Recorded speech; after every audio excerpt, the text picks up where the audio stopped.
There's no shop now. I mean, I don't think the shop is still up, is it? I don't think so. Could open it and probably say, yeah, nope, not working.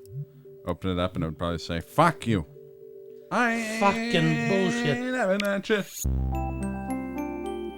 Me channel. Fucking bullshit! It is it. So we're live. We're doing this. We're live for real now. Okay.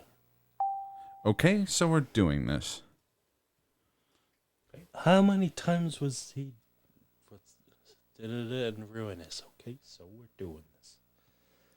I've forgotten the word. How many men died because Lee was inexperienced and ruinous? There it is. No, the line's okay, so we're doing this. I made the fun. I made the funny. I have always liked Sex Pistol. I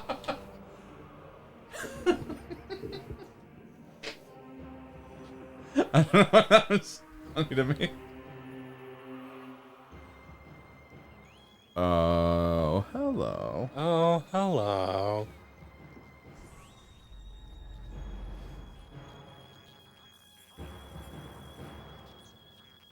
Samus is gonna come in here like... Anyway, I started blasting. Yeah, you see that percentage? Oh, hi, man. You see it? Nice. Well, Nice. bad news, guys. We can't play any more Metroid Prime 3 because we already have the perfect percentage. Nice. Nice. Right, How's it going, Hecatonis? Oh, heck. Oh, heck yeah, bud. Yeah, going for a rip there, bud? Oh, shipper. Oh, yeah. Miss you.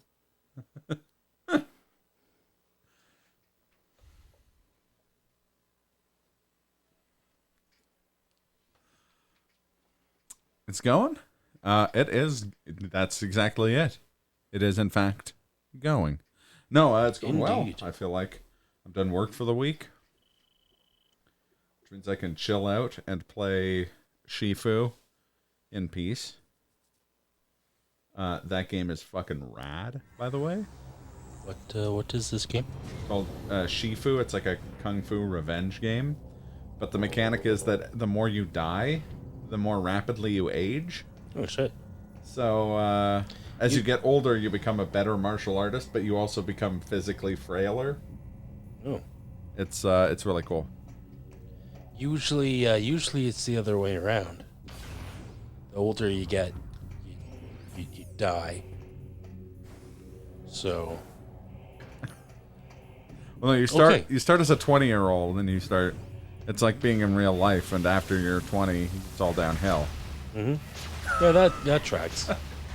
Except it's there's kind of checkpoints essentially at each stage. There's like 5 stages, and I died like 8 times. The older you get, you die, Glenn. It's true. Yep. He's right, you know. Hey, how's it going, TRG? I died like 8 times during the first mission, so now I'm going into like the second mission at age 30, so I think I might restart my file. It's one of those games you're meant to play like a bunch of times, though. It's basically a roguelike.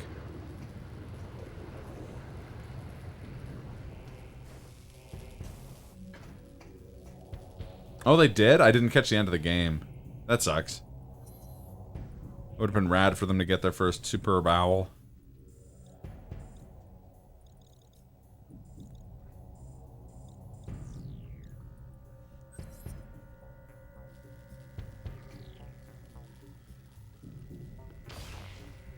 It was finished watching the Super Bowl. Beep.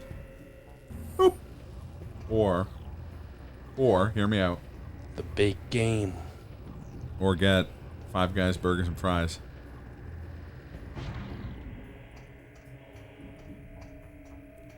Maybe.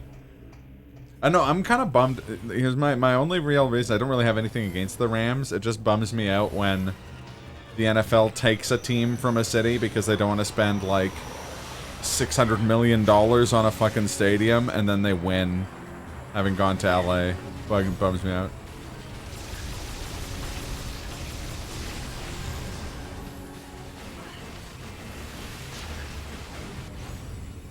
Well, I guess that's the Raiders, not the Rams. Terrible string of defensive penalties from Eli Apple. Made me really happy. The Saints got rid of him. Yeah, me too. I wasn't so sure at the time, but yeah, in hindsight, good move. You're right. No, they did. They did.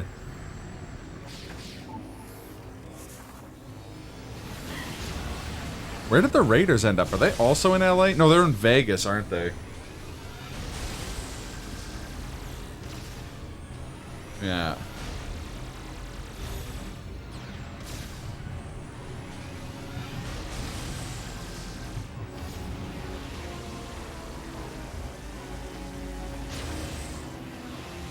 I love that, like, growing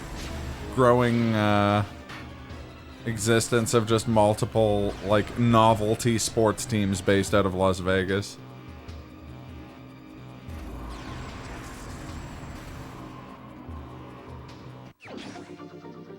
Oh, banana. Banan. Birken.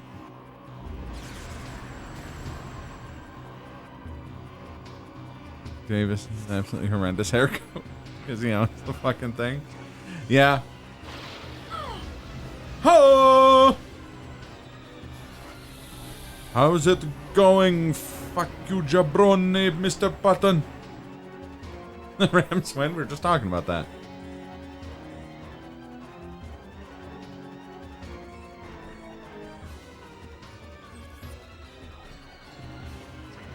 I mean, Negreanu is part owner of the Golden Knights and he's Canadian. That doesn't make it less of a novelty hockey team. I mean, I don't, like, novelty taken into account. I'm saying that from a practical standpoint. I'm not saying that as, like, a fuck you novelty hockey team. It's just that, like, you're a sports franchise in Las Vegas. It doesn't matter how good you are. You're a novelty. Like, money in Las Vegas comes from gambling. And everything else in that city is keeping the money in Las Vegas. So he's a big Rams fan. He's gonna be over the moon. Oh, good on him.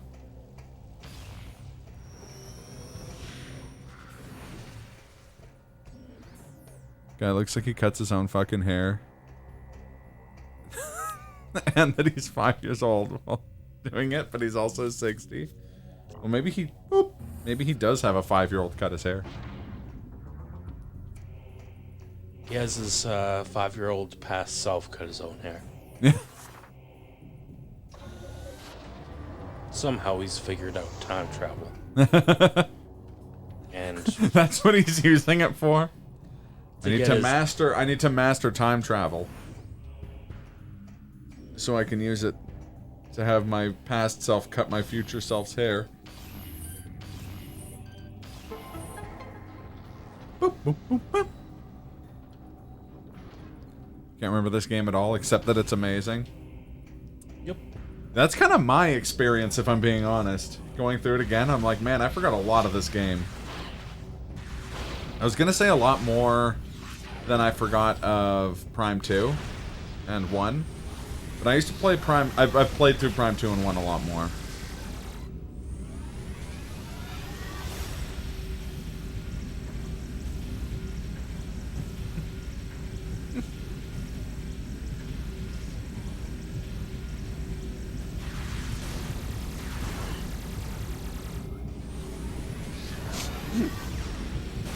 I forgot how bad it was. But which was? Look over at the screen. No, at the screen on the right. Is that the guy apparently cutting his own hair? Yeah. Yeah. I see it. Jesus. Lard, Taunter, and Jesus. I mean, but let's be real here. If there's an industry where you can be a fucking insane person and look like an insane person, it's owning a sports team.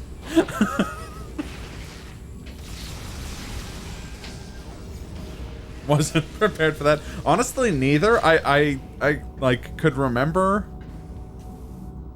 Like I've seen him in the past, but I didn't remember being that bad in my head. I think I think the like missing parts of my memory had improved his haircut.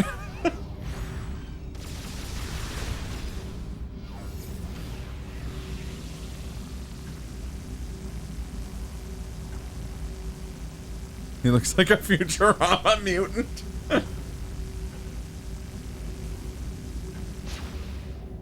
It looks like if the fairy godmother turned Humpty Dumpty into a... Yeah, I can see that. Yeah, yeah.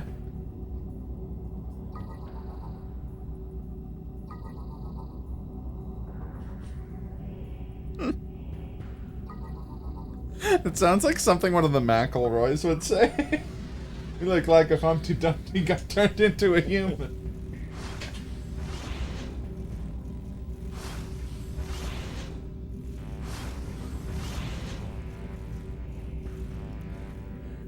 I was gonna say he looks like if Chris Farley from Beverly Hills Ninja was was portraying a real life person. He's what the real life person would look like.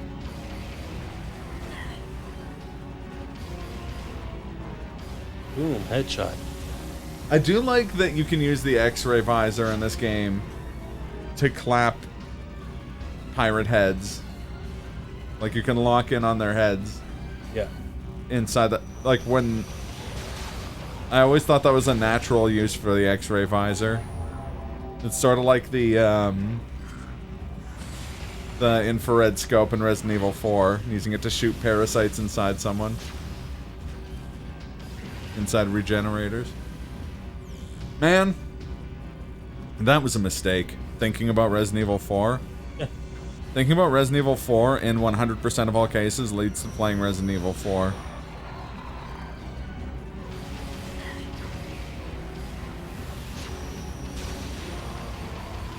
Now, not that that's a bad thing. You should play it around Halloween. You son of a bitch, I'm in. Oh, you're on to Mass Effect 3 now. Finally, we have TRG and Tony in the chat to discuss Mass Effect. TRG's been playing through the trilogy, and all I can think is like, oh, would that Tony were here. Would that a torso sample? Huh? Would that a torso sample?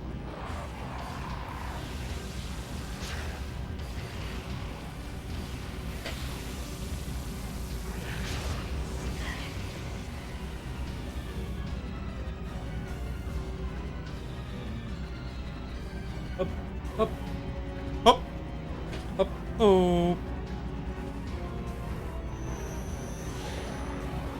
Imagine the Metroid Prime games unchanged, but every time you jump it goes hop. Up, oh, up. Tip, top, tip.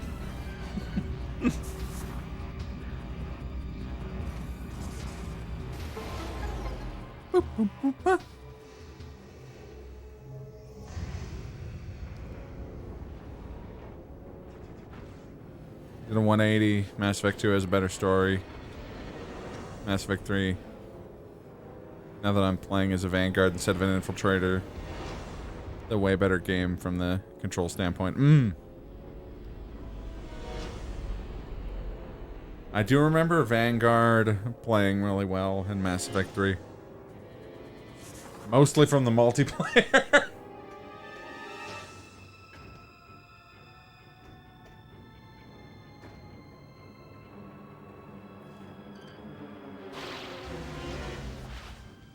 I wonder if the servers for that game are still up now that the, like... Outstanding job, Samus. I knew the Federation could count on you. I've given the order to begin the invasion. I'm headed down there with the troops. Meet me at these coordinates.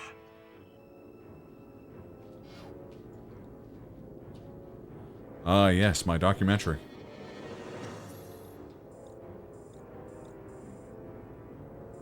I made this for public television, but they told me it was stupid and grossly inaccurate.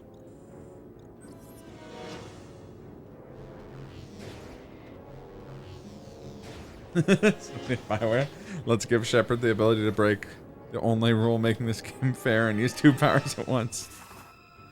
Yeah. I just assumed one of them played Kirby and the Crystal Shards. And was like, hey, you know what's fucking cooler than Kirby sucking up enemies and getting their powers? Kirby sucking up 2 enemies and combining their powers. That was pretty cool.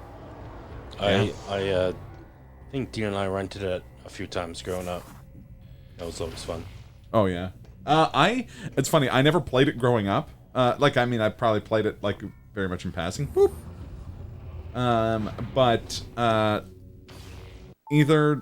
Either Dave or Ryan installed it on my Wii. So I had a virtual console version of it that I did play through. There you go. Pro tip, you can't get sync killed on staircases. Really? Does that include multiplayer?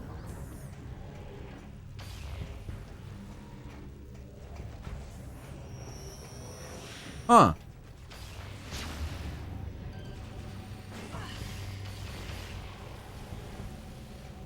Once you platinum ME3, you're gonna go back and stream the 3-game Insanity playthrough? You son of a bitch, I'm in. That's how people solo platinums. Neat. Okay, cool.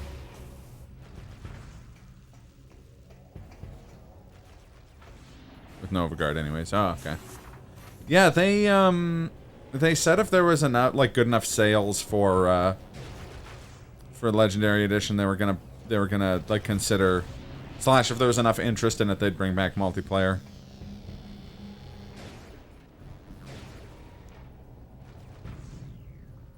That's a game I'd actually buy loot boxes for.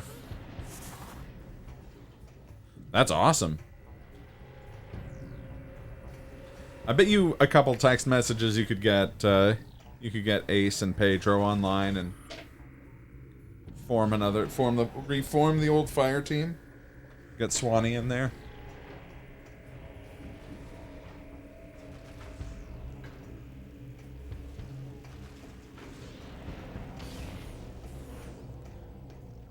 I assume though actually it would probably have to go the other way around.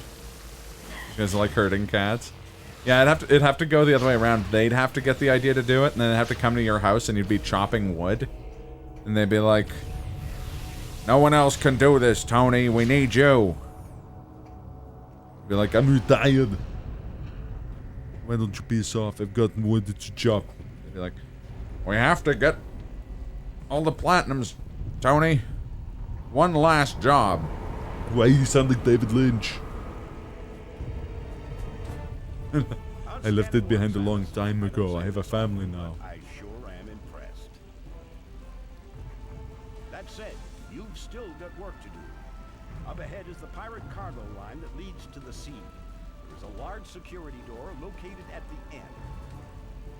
4 demolition troopers are needed to open the final door, so you need to make sure enough of them make it safely through this area. Like, we have Space George C. Scott to help us out. Yep. We'll help along the way. Once we get there, it's up to you to finish the job. We're right behind you, Samus. Do some damage. I like that they took the multiplayer and difficulty trophies out of the platinums.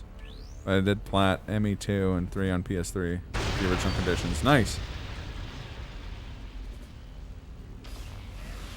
Don't you guys wish they made a 4th Mass Effect game? I do. Imagine if they made a 4th Metroid Prime game. That'd be wild. Yeah, it would be wild. JK, unless. Unless. Samus,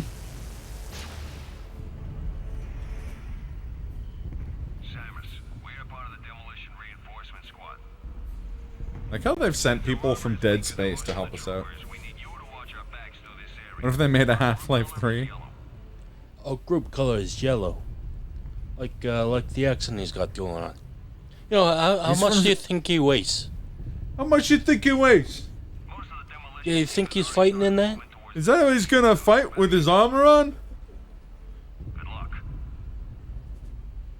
I think Ridley's gonna lose. I might actually play Andromeda for real out of pure depression for the Shepherd Saga being. Don't do I read that in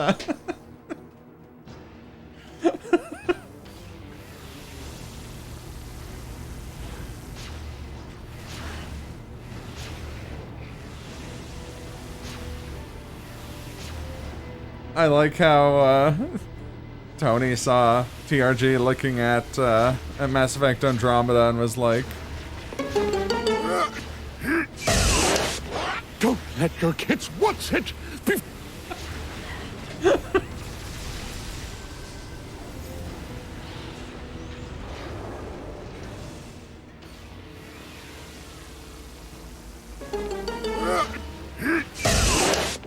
Don't let your kids watch it! 27 was a good time. He did, I remember that.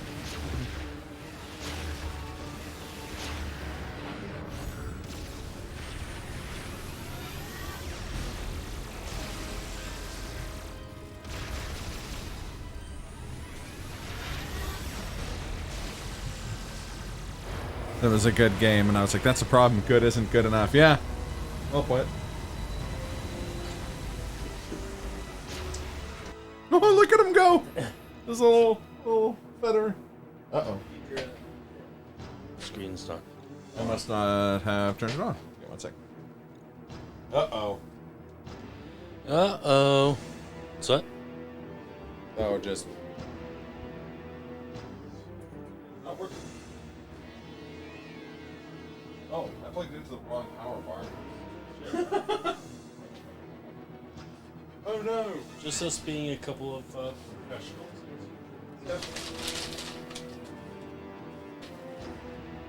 Glenn, do you have a copy of No. No Blue Thunder? Yes, actually.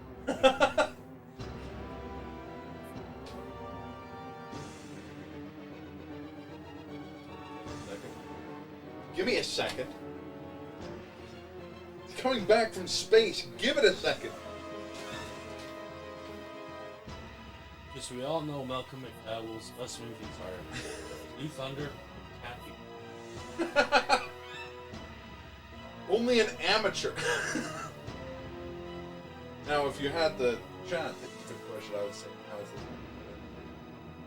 it? And Someone has no.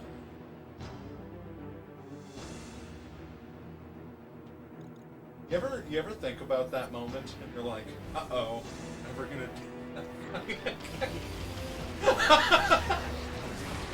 Don't be sad because we won't get there. Be happy that it happened. Exactly.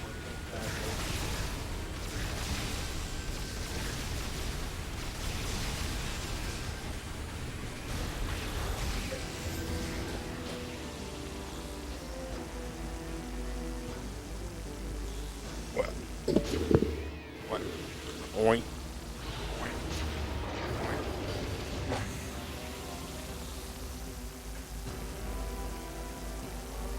From a gameplay perspective, anyway, the lore is amazing.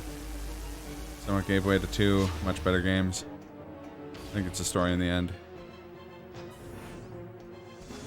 Not really. The only thing better is that playing on a PS5 instead of an Xbox 360 still aren't loading times. Oh, that would be better.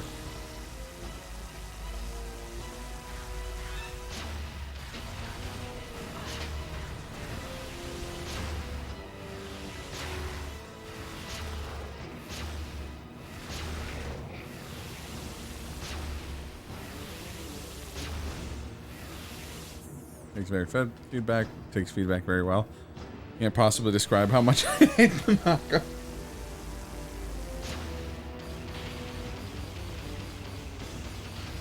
I can't possibly describe how much I hate the Mako is either someone talking about Mass Effect 1 or the first season of The Legend of Korra. Boom. Fucking got him. Feels like elephant that so has diarrhea. That elevator in the Citadel still a 30-minute ride.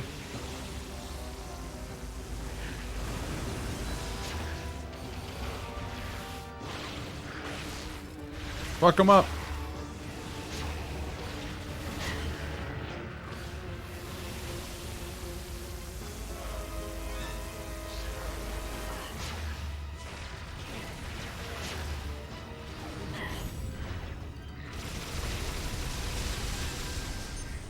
That's kind of funny. You're kind of funny. No. High praise coming from you. But thank you. I did say kind of funny. And it's still, I'll take it. Pretty big QOL improvement, yeah.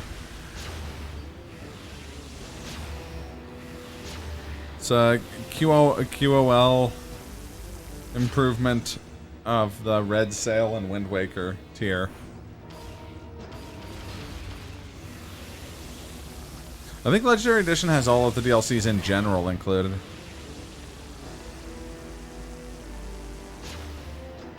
I think it also, and I could be wrong here, I think it also lets you do the like, graphic novel thing to skip one.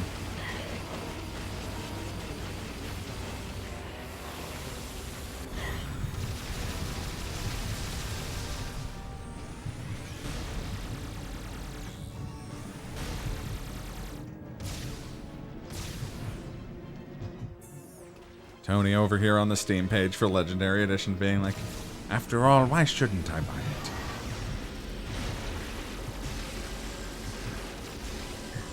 That's true.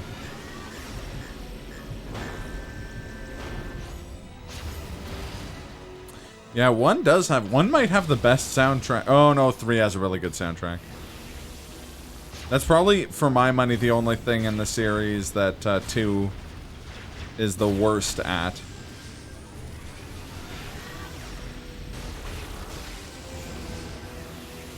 Three is like a throwback to 1. Yeah, that's fair.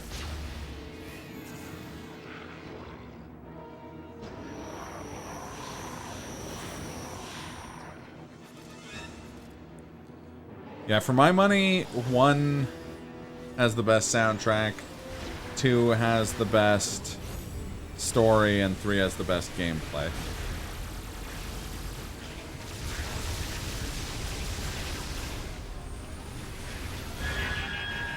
Starting with Mass Effect 2, like that comic, I was like, giant spider race? Yes, kill them with fire with 0 context.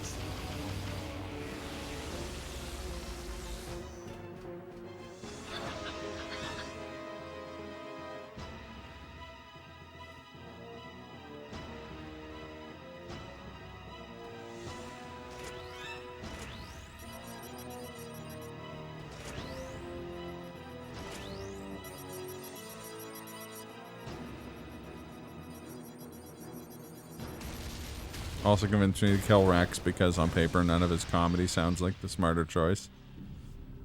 Shepard.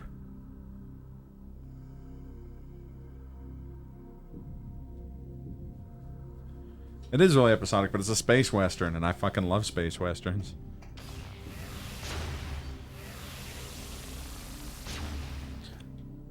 Space westerns. Yeah. Specifically what they call in film circles, the professional western. See, I hate the final boss too, but I think like my favorite piece of visual storytelling in the whole franchise is the Harbinger's death. Like, that's such a great piece of, like, I think that's a better demonstration of the, like, the greater threat of the Reapers than anything in 1.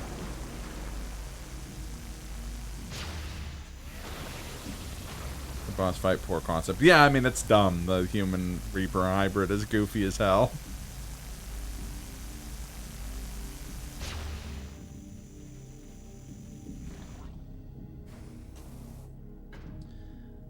Remember Firefly? I do. That's a good show. Sure is. Speaking of Space Cowboys. Yeah, that's more of a, like, conventional space. So the professional western is like a subgenre of westerns that are caper movies, you know? So, like the Dirty Dozen is the, like, codifier for most of the tropes. But it's like you've got a group of guys and you get them together and they go on a suicide mission. And they're fucking awesome.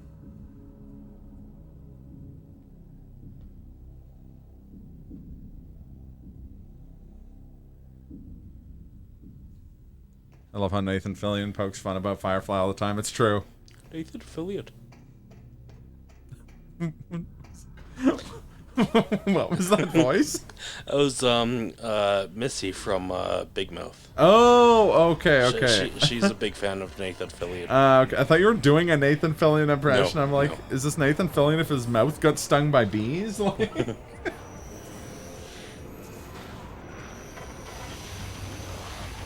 As we're watching Castle and the Firefly reference and that cracks you up every time. Yeah, that episode with the Firefly reference is fucking great. Is that where he's dressed up as a space Cowboy. And whoever he's with it says something like, "There's no cows in space." Yeah.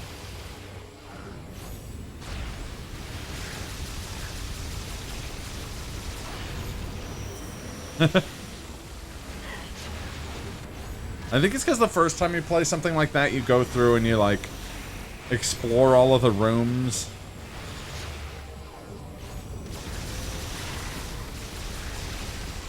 Also, when you lose hyper mode and it goes hyper mode failure, I feel like hyper mode failure would be a great album, concept album for your experimental prog rock band. Well, he dressed as his character, his daughter tells him there's no cows in space. Yeah, yeah. The costume is 5 years old, yeah. Roughly the amount of time to come off here. For some reason in my head I was thinking like, oh, it was in the... That is a good episode, but I was thinking it was in the, like, Comic-Con episode. Which has, like, maybe the other line in that show that's... always referenced when he, like, finds the, like, slave Leia bikini, and she's like, "In your dreams, Castle," and he's like, "Look at me, my dreams come true." I guess I built up the suicide mission in your head to be much harder to complete. And you just have to commit to Paragon, and you can easily save Miranda and Jack. It's a great episode too. Yeah, that episode's awesome. It also has freaking Armin Shimmerman, aka Quark from Star Trek, in it, and that automatically makes it good. Well, no, it doesn't. Armin Shimmerman's really, really good, but there are things he's in that aren't good. Castle is so good. Yeah, I like how, despite Tony not being on stream for this stream, it's the Toniest possible stream, as there are Castle and Mass Effect references going in every direction.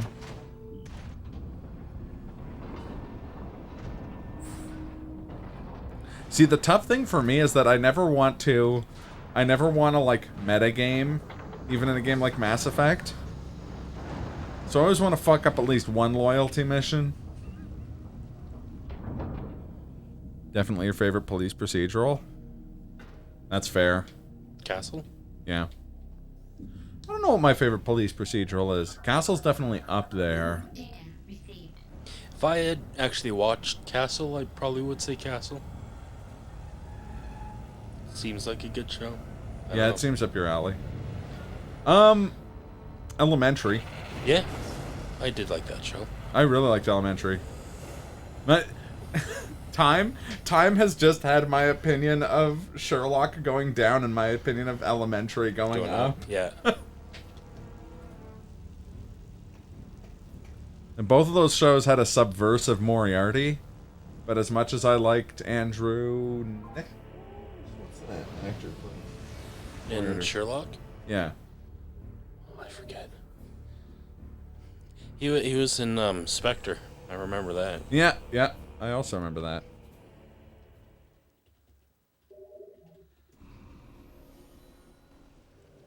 Andrew Scott.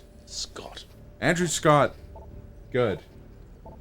I feel like fucking the Jeremy Clarkson meme where he's got the two cars and he's like, "This is brilliant, but I like this." I feel like that where I'm like pointing at Andrew Scott and I'm like, "This is brilliant." And then Natalie Dormer is the other car and I'm like, "But I like this." Yes. as Jamie Moriarty. Yeah. Though I did feel like... put Natalie Dormer in literally anything, and I'm going to be like, thumbs up. Though I feel I kind of wish there was a bit more of her. Yes. In the series. I agree. I mean... Okay, I know that video. Oh, TRG, can you do me one solid? I am going to need you when you play through all of the games on Insanity for you to play as Renegade Male Shepherd. Not something I'd ever recommend someone do. But you do it with the face sliders to be Barack Obama.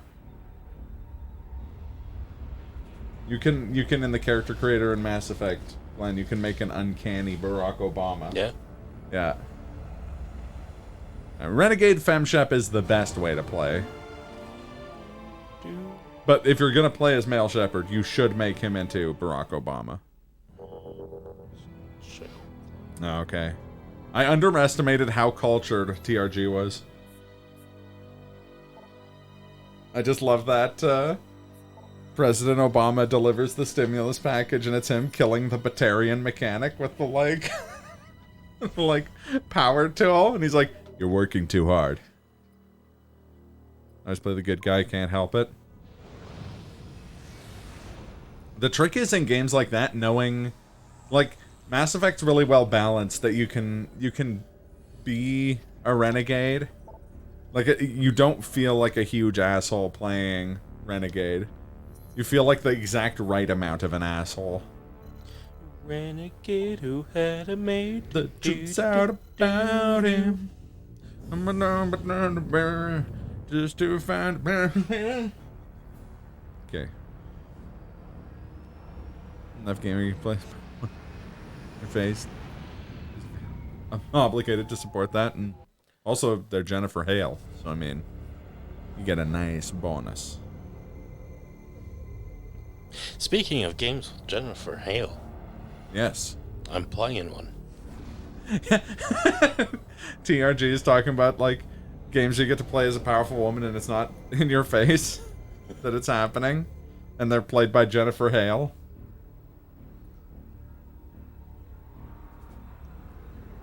So anyways, to kill Fist, and he's scum and should be killed, yeah.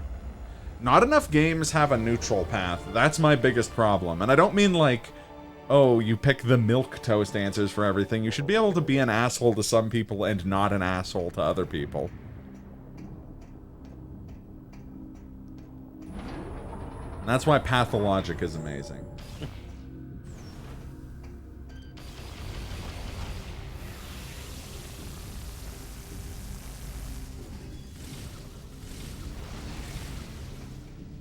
The world is a complete binary. Yeah, Mass Effect does a pretty good job of it. Yeah. I mean, what TRG said, you kind of can and you kind of can't. Like, I think Mass Effect does it better than most games. I mean, it does it a billion times better than Fallout, for instance.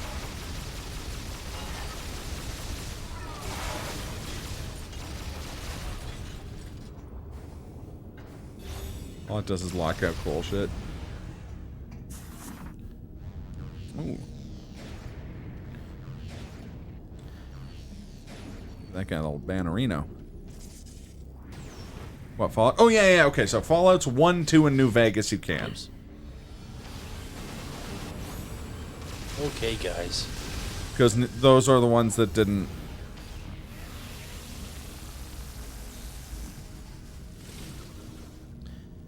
So, I'm gonna be all awkward, and I have to use the washroom. He's got to use the loo. Yeah. Okay. If I knew that you knew what you were doing. Oh, I will just fall off cliffs and get lost. Yeah. I guarantee it. So if you pause it, maybe I'll demo some Shifu maybe while you're using the loo. But I'll be back. Soon you'll see. You'll remember you belong to me. Yep. Good. That's the one.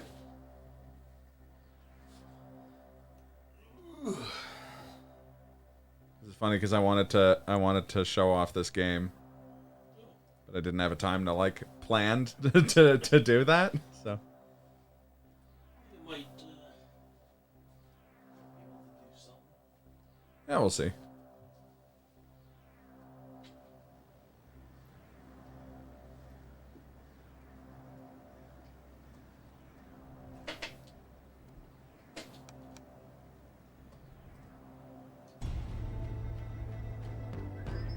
Yeah, I've definitely, like, cursed this run anyways, so it doesn't really matter. Hey, this game has a morality system. So far, the morality system has been you can beat the shit out of everyone. It doesn't matter if they're defending themselves or not, which is pretty great.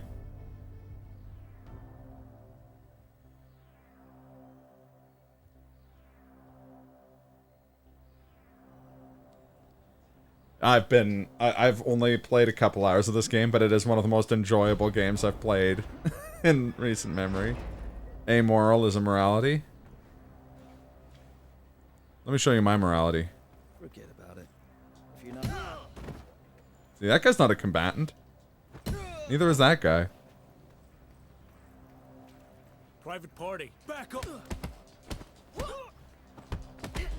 Not so tough after all. I will say the parrying in this game is, like, really cool, but very hard. Like, you get low and high parries.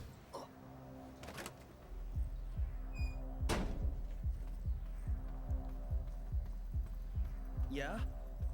What do you want?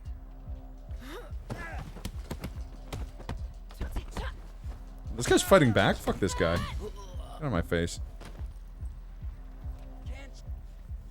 Be careful. She's got a whip.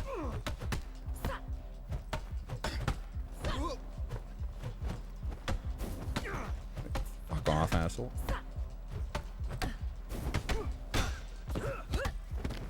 Oh man.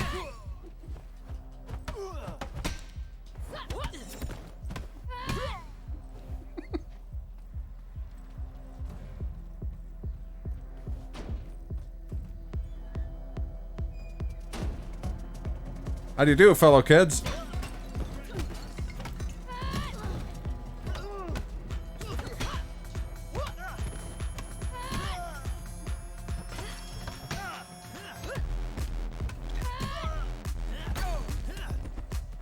Hey! Fucking...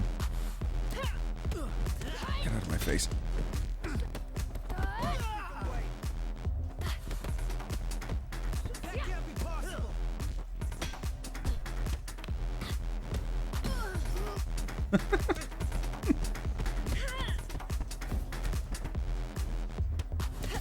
Ow. Oh, I'm gonna die here, I think. Also, there's no... The only way to heal in this game is to beat people up, which is my kind of healing. Sort of like how Bloodborne did healing. With the rally system.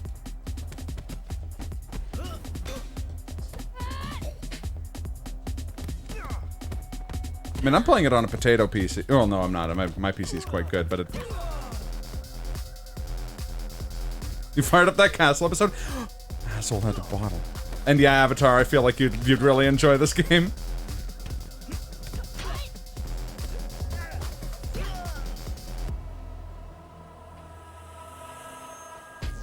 It's because Glenn is in the washroom, so we're taking advantage of that to demo this fucking rad game. Oh!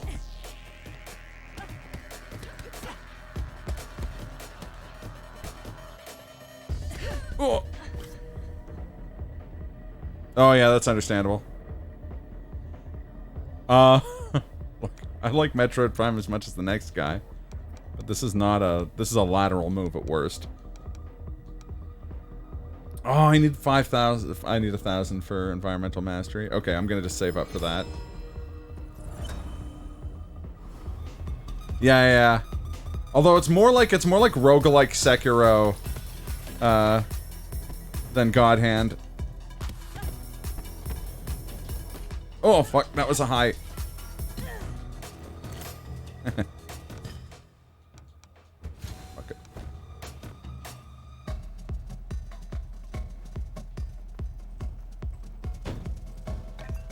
What is this mess?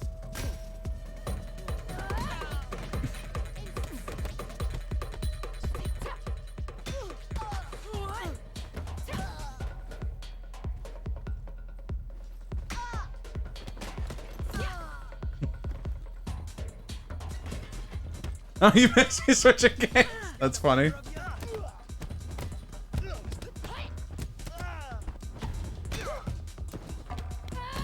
Holy shit!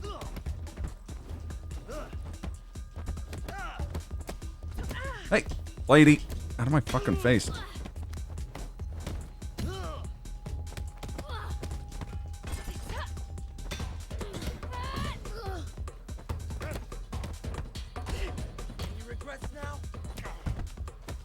It's not I've got Zero Suit Samus, right?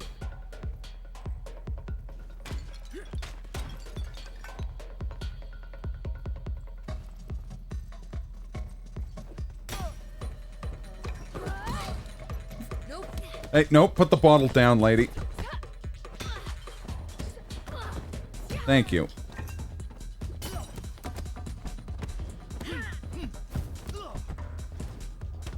She can't keep. That'd be awesome. Oh, fuck. Gonna enjoy this. It's the most frustrating mechanic in the game when an enemy counters you and gets like a super health bar. Any regret?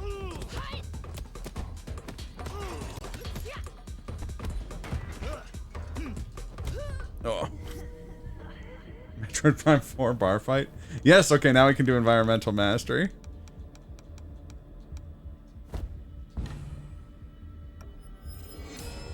Okay, we're still less than 40. Oh, barely less than 40, though. Haven't you had enough? So the way this skill works... Oh, fuck, is there no chairs? No. Oh, boy! Nerves get the better of you?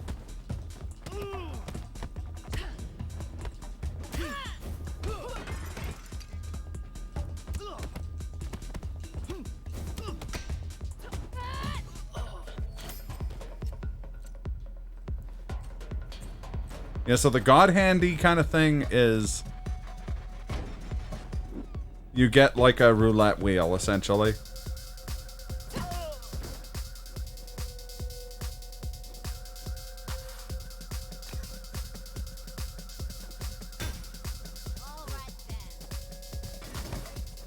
So environmental mastery lets you kick chairs at people, and it's really fun.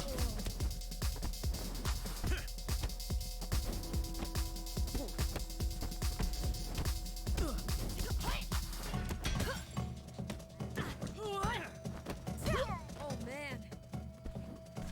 Oh, Not so tough after all.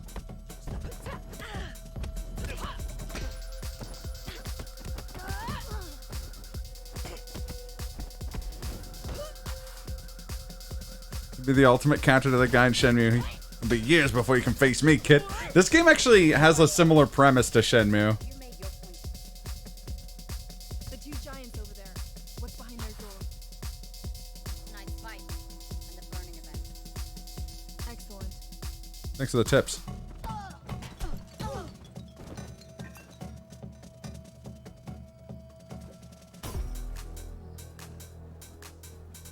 Hey, come over here. Take a seat, idiot.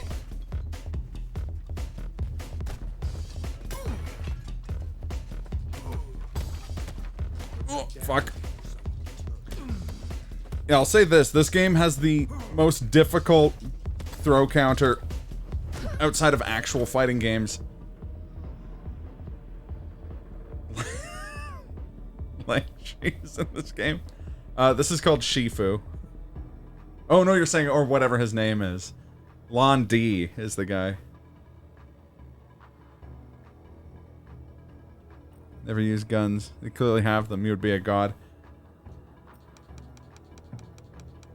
I don't really have enough to remove.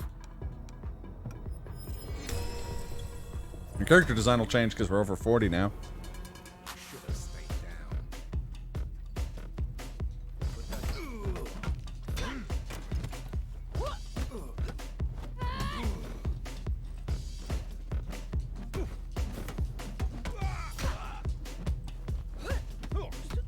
Why are you aging?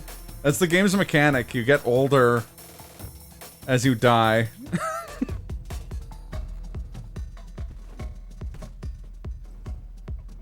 You can become a kung fu master.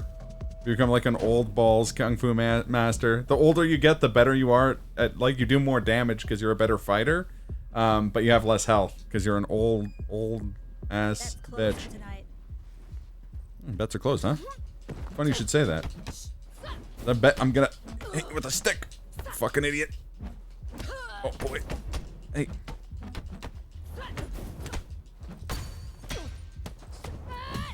No way. Such a cool idea for a roguelike? Yes, it is. Kung Fu roguelike in general is already a $1 trillion idea. So just add a cool mechanic like aging to it. Game's neat. Hey guys, who's winning? Come on, Chad, kick his ass. I got a shit ton of money riding on you. You guys should join him.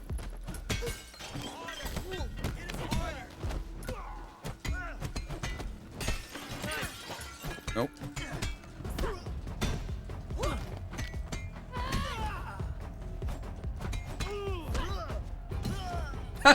Fucking idiot. Oh boy. Oh.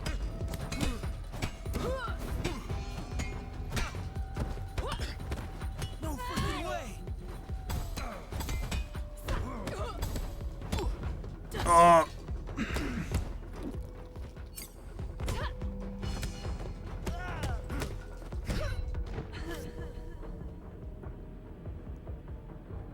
I did see them. I just couldn't physically. Spoiler alert, Cass, I've played this level a few times. Also, your abilities that you can get are gated off by decade, so you can't get any of these moves over 30 or over 40. So now I'm stuck with over 50 moves.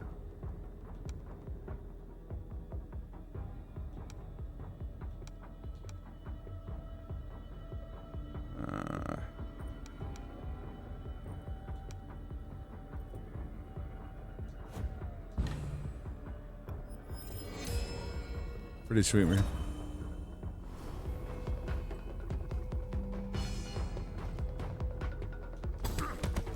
Oh!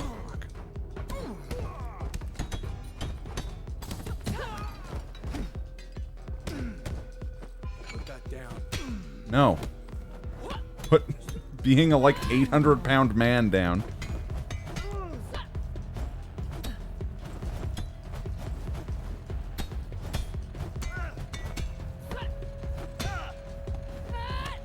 Fuck. Come at me. Any regrets now?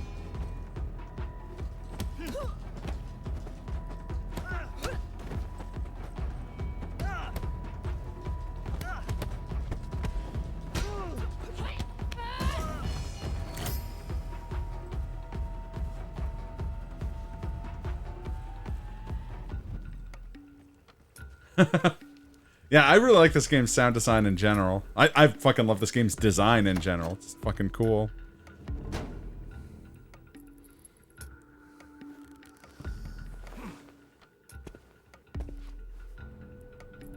You were not supposed to be part of tonight's group. Let's end this quickly.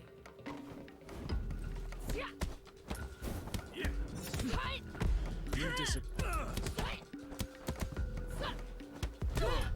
Oh!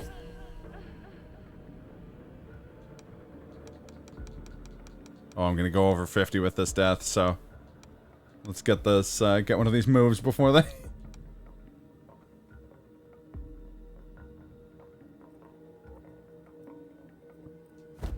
Try this one out. Only Delta State had this. You That'd be cool. me.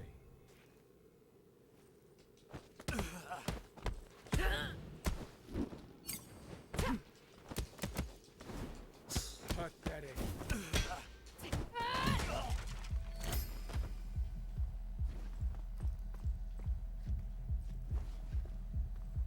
Is there a weapon in here other than these chairs?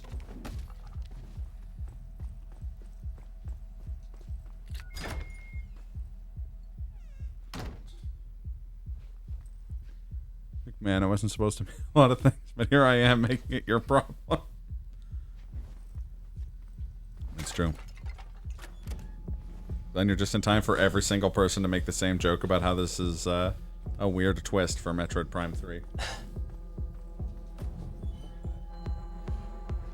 Oh wait, this is back to the level. What game was this called again? This one's called Shifu. Shifu.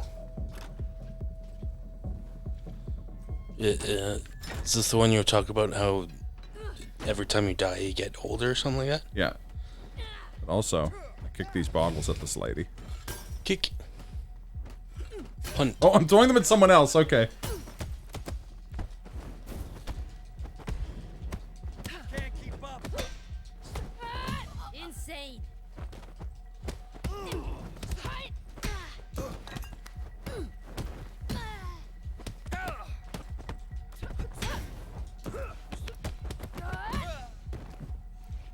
Fucking Shinsuke Nakamura over here.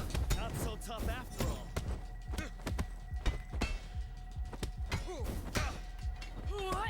Holy shit. Spelled S-I-F-U. Yeah, and they pronounce it Sifu in the game, but I'm pretty sure it's Shifu in terms of actual pronunciation. Is there means to do moves where you like throw someone or suplex someone into somebody else, and they like both fall over? Probably. I haven't explored too much of this game's like abilities. Combat. I've always heard Sifu. I assume it's dialectical. Step forward. You're about to be tested. Hey, you. Fight.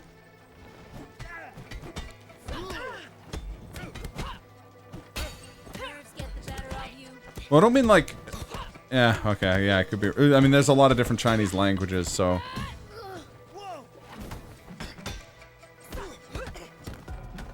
Isn't that the whole joke in South Park? Is that they don't have a C sound? Yeah. See, and that's what I was thinking. Is like the number. Was it 8? Is sure. Like. It's been a long time since I studied Mandarin. Oh fuck. Oh. Okay.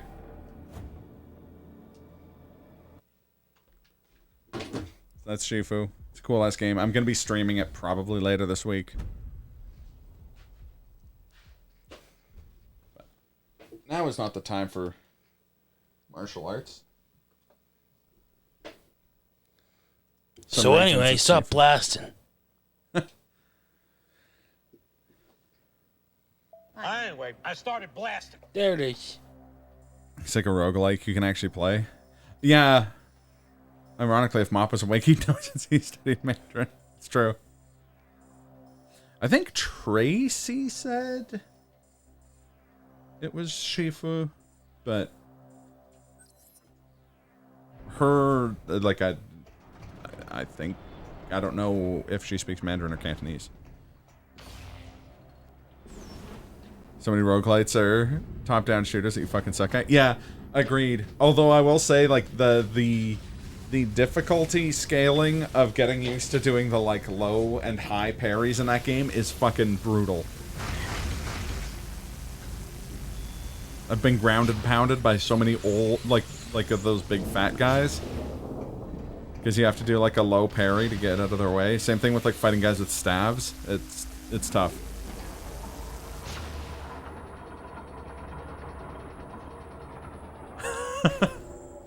Yeah, no, I mean, it's not like South Park is an expert in fucking Asian languages, but...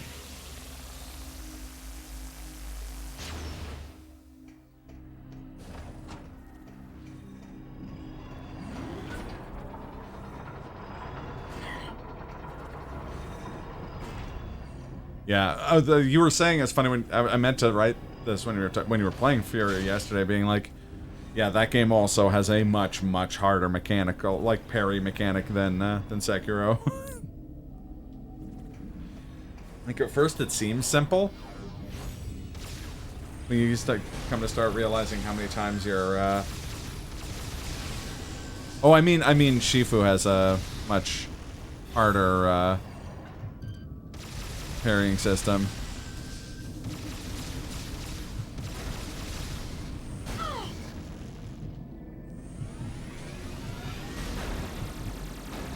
If it had been on Steam or if you owned a PS5. I didn't know it wasn't on PS4 as well. Oh, I guess I don't know if you own a PS4 either. Yeah, it's unfortunate.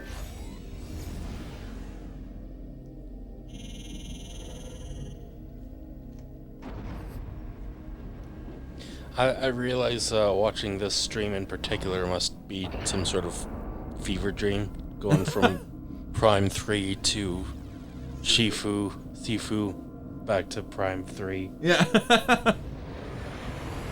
There is no PS4 version. That blows my mind. You chain dash is like in Hyper Light Drifter. Weren't you playing as the Hyper Light Drifter in Fury as well? Smoke weed every day. Smoke weed every day.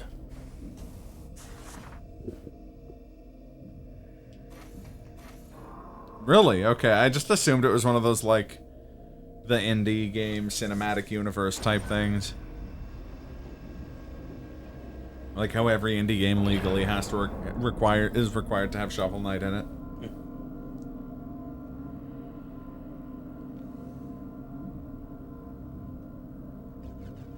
If you make an indie game that doesn't have Shovel Knight in it, Yacht Club sends someone to your house with a shovel and he smacks you in the face with it.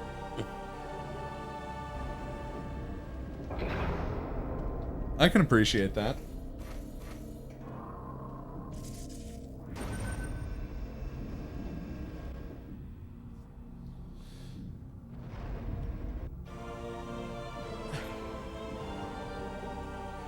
Shifu is on PS4. I was gonna say, because I think it's the same engine as their last game, which was on PS4.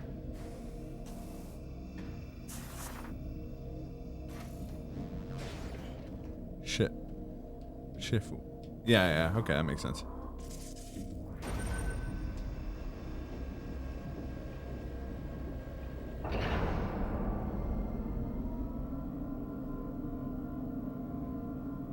I mean, to be fair, Avatar did say that that's one way of pronouncing it.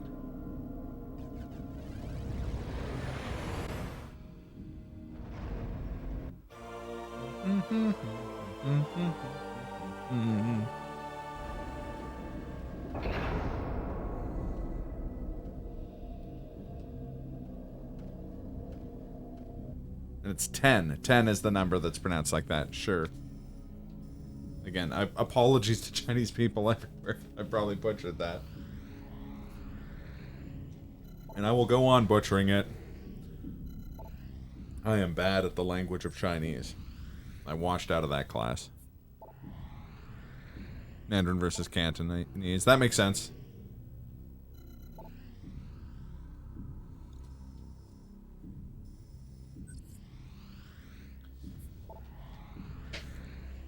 SNK should take a page out of that game's book and release basically that exact same game, but where you play as Kim Kapwan and you have to, like, Taekwondo redeem a bunch of criminals by beating them up. I speak two Englishes, English and bad English.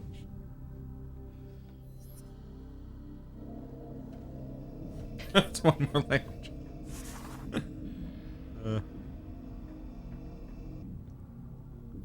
High English and low English.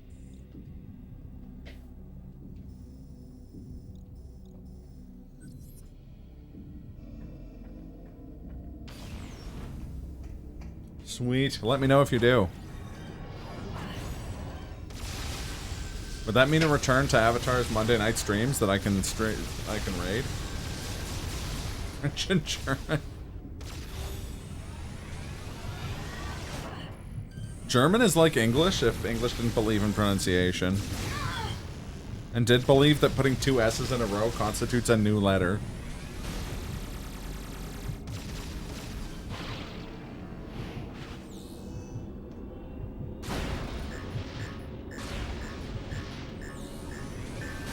I don't remember that from Fifth Element. Though that being said, the last like 10 times I watched Fifth Element, it's been at work on mute. Ah, gotcha. Fair enough. Well, whenever it is, let me know. I think I might do a like level 20 run of the game. For a 20-year-old. Run of the game. Which would be tough, because that would mean no restart, like, no continues. But I'll probably, like, perma unlock some... Oh, no, I guess you can't perma unlock stuff if you're doing it that way.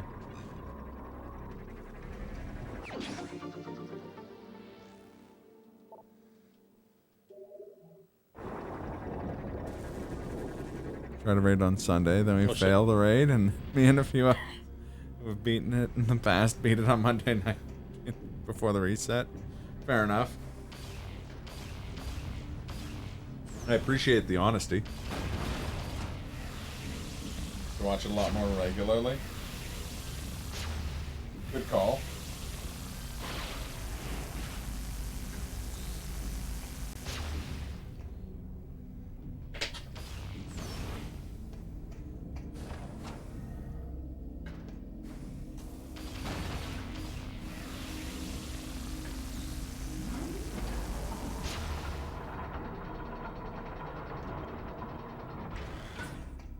Yeah, that's fair. Also, they're rarer than white rhinos, so I mean...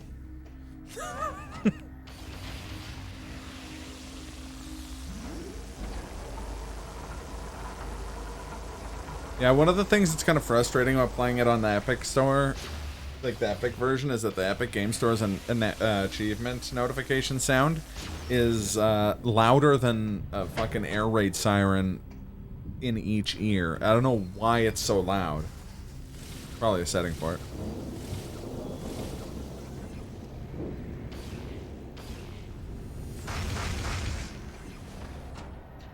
Yeah. That's what I'll say, like, I basically replaced my PS4 with it, so anything I would play on PS4, I play on PS5, but... Oh, Gran Turismo 7. Nice. Gran Turismo. Gran Turismo.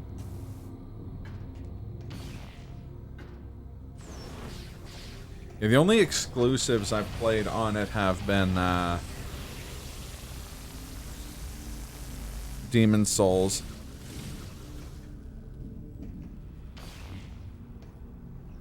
Kaz, come on now. Get Elden Ring on PC so that we can play Elden Ring together.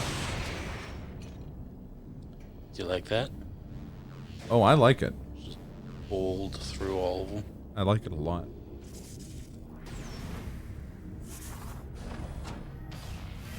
It's okay, TRG. No one's perfect. Nobody's perfect. Yeah.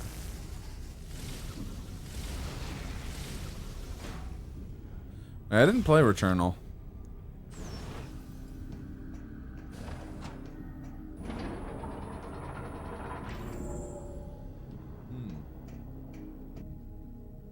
Maybe a year or two before the PS5. Current gen Xbox will be worth it. Yeah, exactly.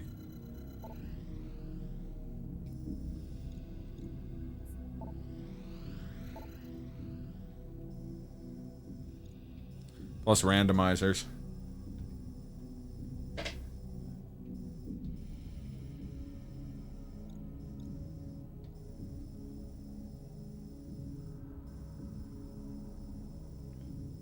So in case y'all are wondering what I'm doing, I'm technically doing the collectathon.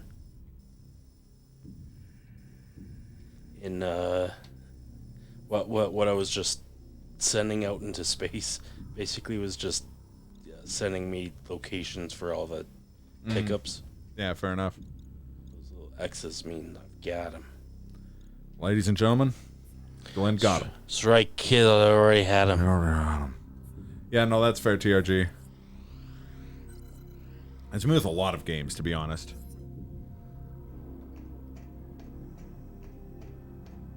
Oh man, tomorrow though, fighting games. So that's what you're doing on stream? No. Dark Souls 3, but a fighting game I've been waiting for Jesus, 6 years I think is coming out. Jesus. When did KOF 14 come out? Yeah, 6 years ago.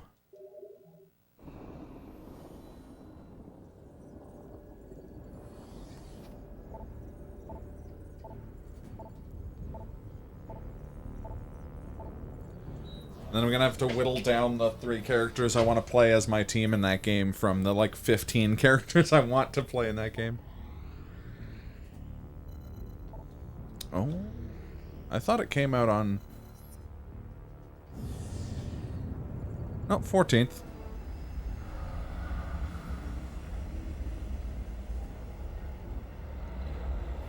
Oh, no.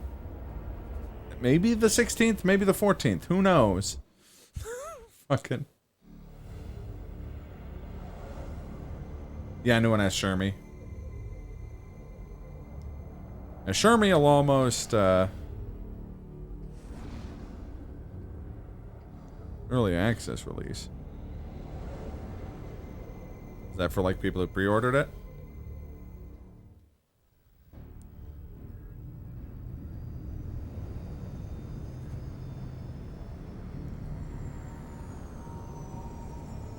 I mean, that's a good question, TRG.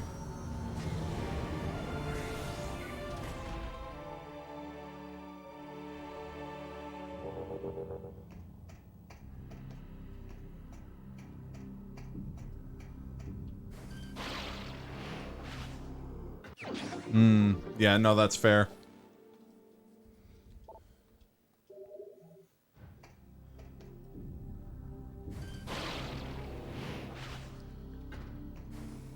It does suck. Oh,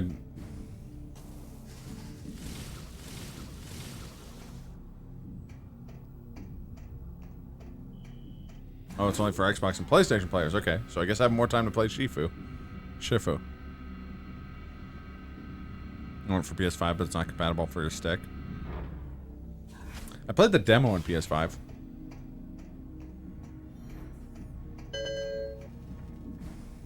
The fuck?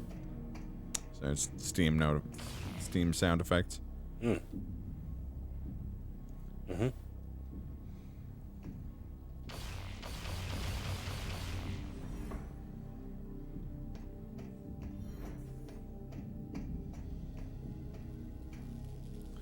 I just realized I only have 2 weeks to beat Dark Souls 3. Probably gonna be a long stream tomorrow.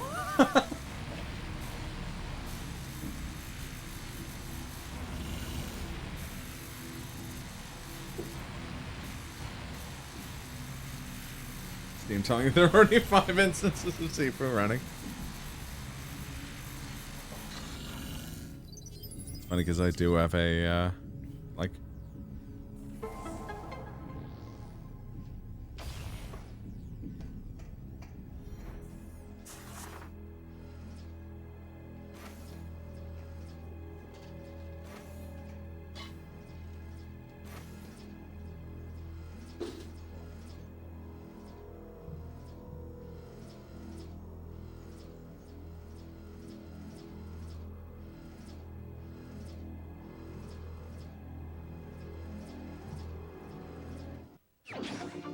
Hooray!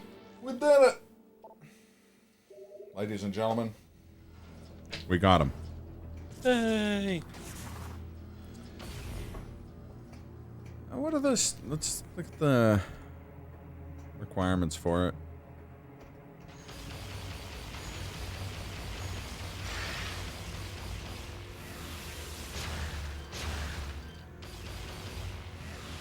So I know it's very large. Yeah, 65 gigs. I think it'll run on more or less a potato.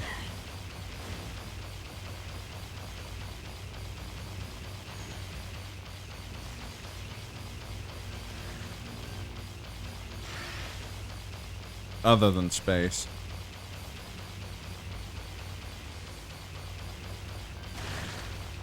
Oh yeah, I also have to stream No by Heart this week. It's a new game by Ice Pick Lodge. It's important that I play it so that they get money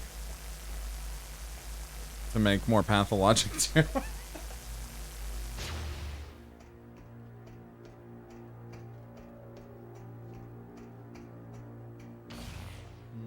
That's fair. I said it before. TRG, if Mop were here, he'd also bear witness. A few people were there when I said, all I want from King of Fighters 415 is no Kenso. There's no Kenso in it. I would be a hypocrite not to buy it.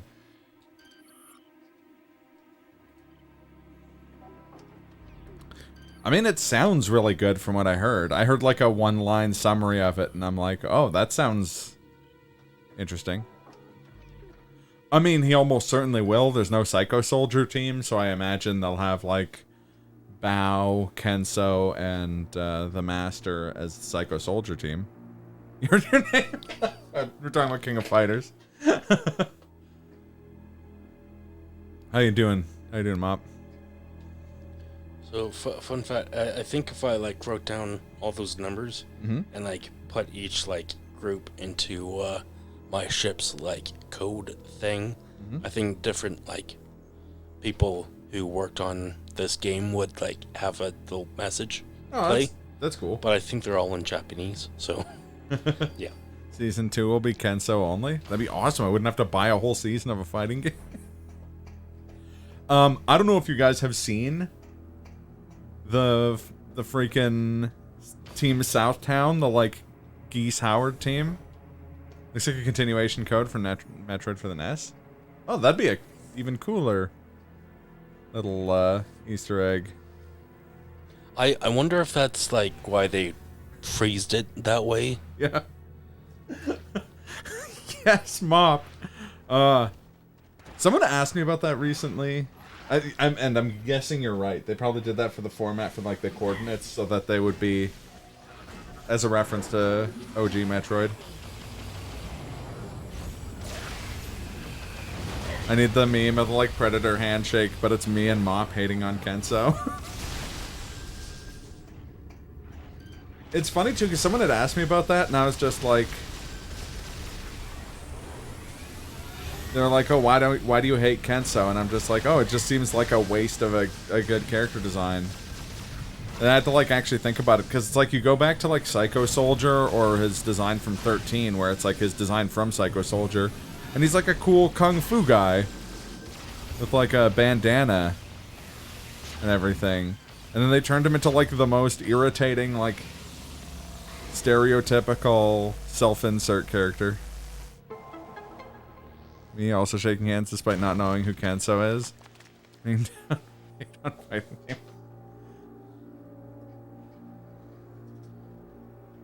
he's also one of those characters whose his entire personality is he has a crush on a girl. So do I. You don't see me bitching about it.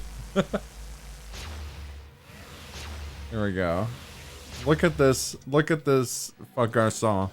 And tell me he isn't a waste of a character slot in any video game. The fuckles, huh? Which is fine, but he acts like a douche about it. Yeah, all of his endings are like, Athena, welcome to my store. welcome to my story.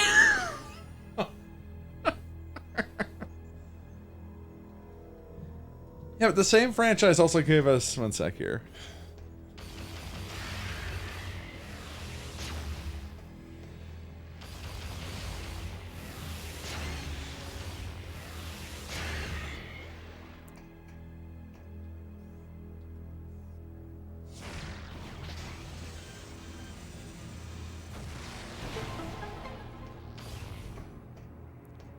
Oh, I can't find a good picture of Team Southtown. But it's Geese, Yamazaki, and Billy Kane.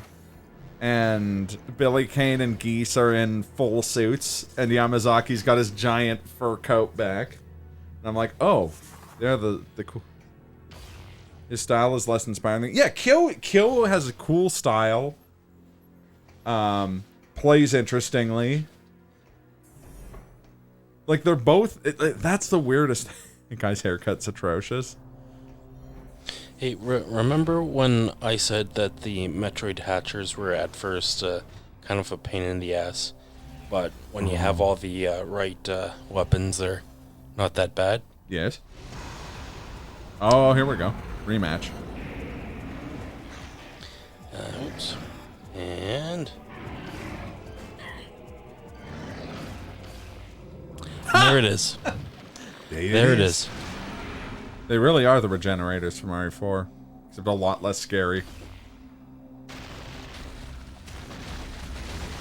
Yeah, I guess that's what's so frustrating too, is that it's just like, okay, so you needed the like self-insert character for Japanese teenagers who want to play the game. Cool, honestly, that's fine. But you had that character as Kyo. So Kenso is just the character for, like, Japanese incels to play.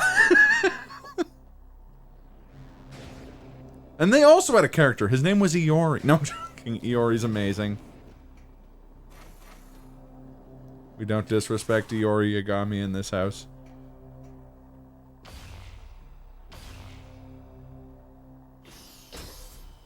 Yeah, Kenso is to Kyo what Dan is to Ryu, except that Dan was intentionally a joke. Exactly. Exactly. And again, it kind of sucks because, like, you go back to Psycho Soldier, and he's just like a...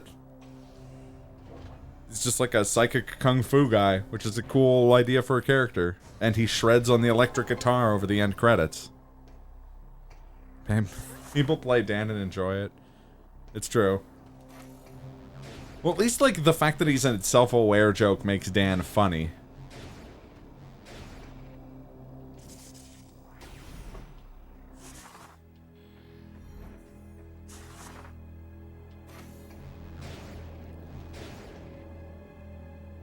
I also like how Roberto from Robert Garcia from KOF became a real person during the Olympics last summer. It was like the day they announced him, there was a Spanish karate practitioner who, like, blew up on Japanese Twitter because he looks like Robert Garcia, but then also blew up again on Japanese Twitter because he became like a sex symbol over. To be fair, he looks like John Hamm with a goatee, which is pretty strong. Welcome to Ham and Bubbly.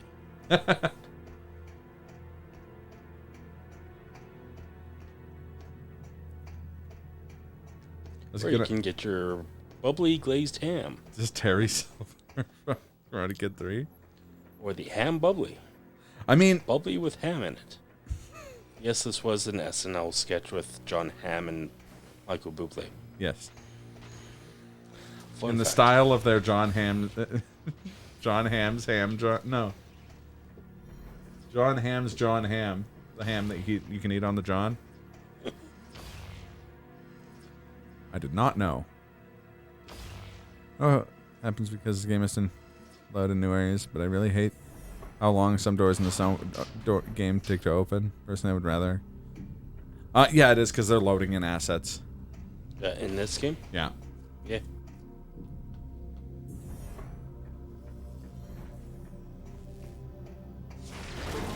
Cobra Kai is really good. And also, TRG fun fact, Robert Garcia was originally based on Sylvester Stallone. But then, well, Sylvester Stallone turned into a walking eggplant that doesn't stand up for his own movies. Robert Garcia got a cool goatee. Evolved past the stage of having anything to do with... Not Sylvester Stallone, sorry, Steven Seagal. Steven Seagal, yes. I apologize.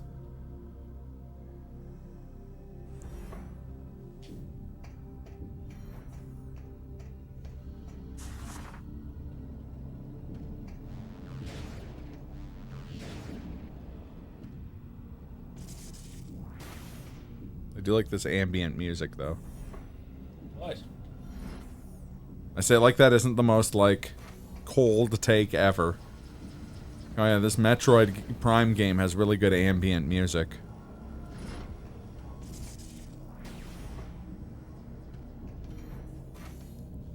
KOF just has great character designs in general, and I'm stoked that we're...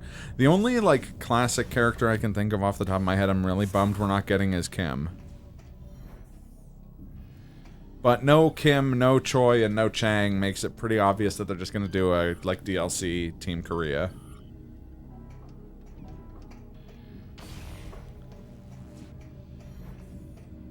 Or maybe they'll do a different Team Korea and bring back villain team. I don't know.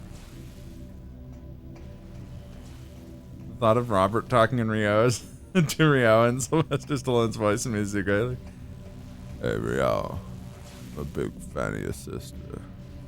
Look, I got calcium deposits on most of my bones. But I got a crush on your sister.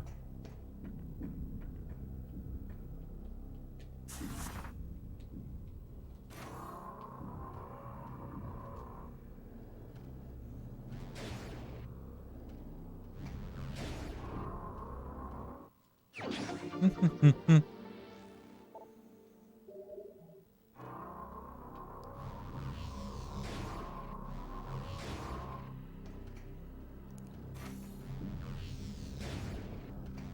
be kind of fun if they had Kim and then his teammates were his two sons from Garou.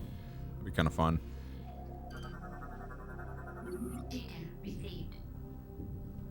Kim's just great. I love the idea of a martial artist who redeems villains by teaching them how to live wholesomely with martial arts.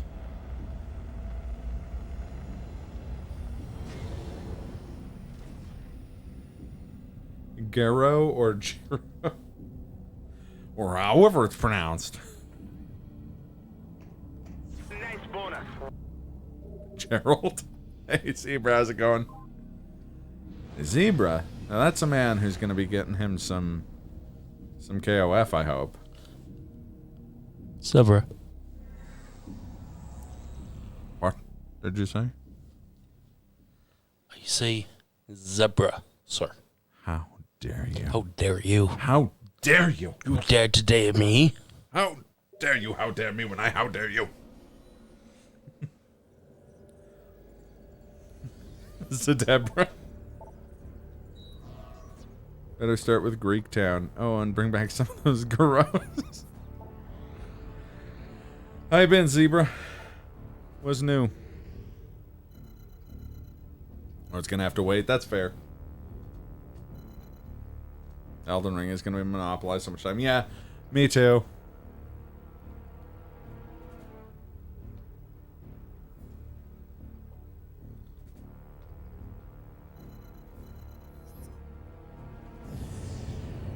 Some guys in my work want to throw hands in KOF, so I might have to do that.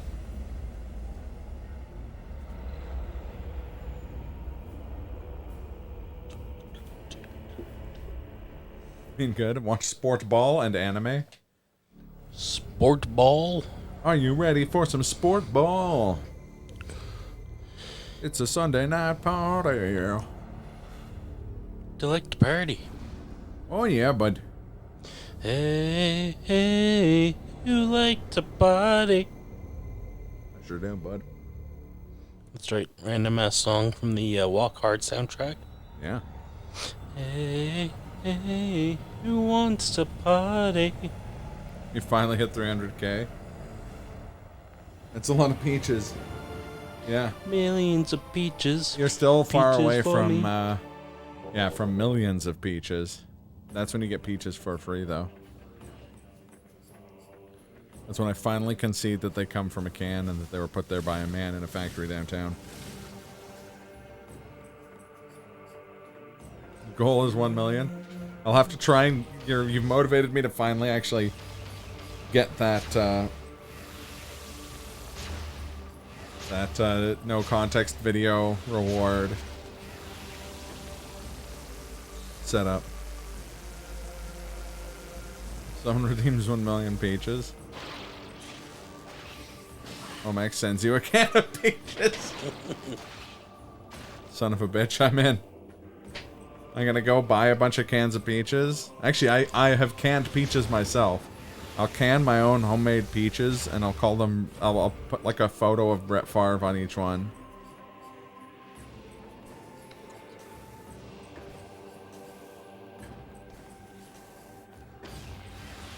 Oh no. That was funny. Oh no! Oh no. Oh, I fell off, bro. I'm fellas. Right through when you get there. You're at 35,000. You have to import the peaches grown in an orchard near Green Bay. Yeah, that's true. I'm just gonna print off the original Ass Eater Classic, Brett Favre's Ass Eater Classic box art, and I'll put that on the cans of peaches.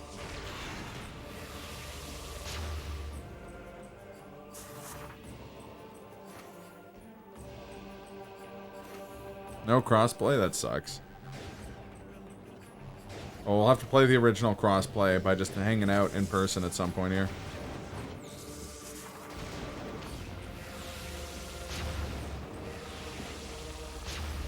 With a pair of Crocs? Yes.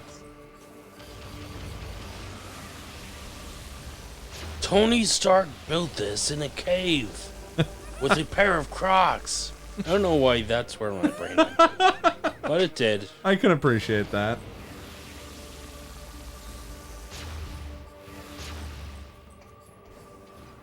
I mean, I already own it on PC. I think I already pre-bought it.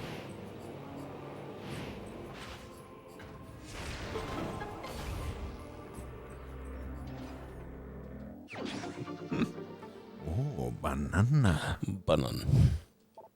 That's no good. But I just go more out. I don't know why.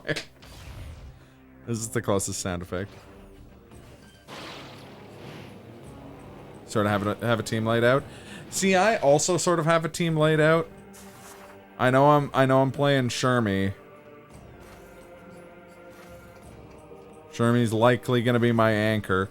Part of me wants to do like Shermie and T-Zoc on a team and just commit to being low rank forever. Like King of Dinosaurs, sorry. Is Shermie, King, Athena. Good choice, honestly. I'm probably gonna have Athena on my team as well.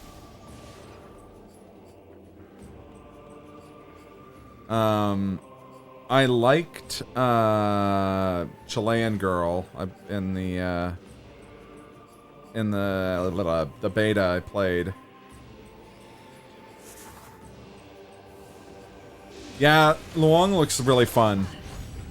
I played a tiny bit of 14, and she was entertaining in it. She kind of plays like female Kim, but less like...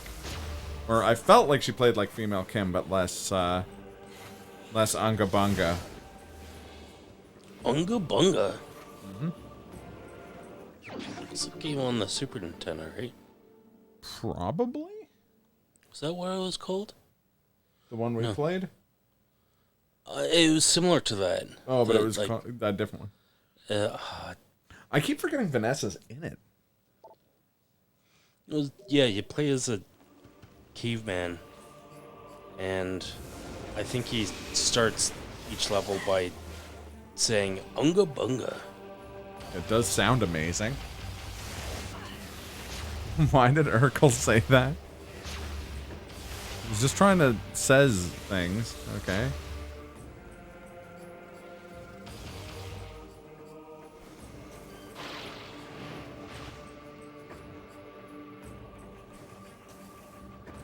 Yeah, I was wondering about that as well.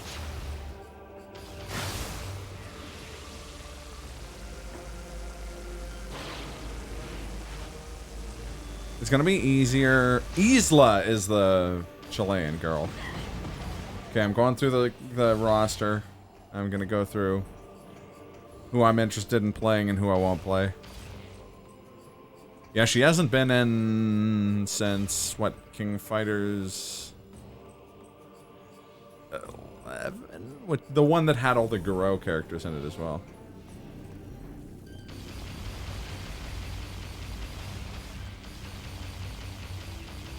There we go.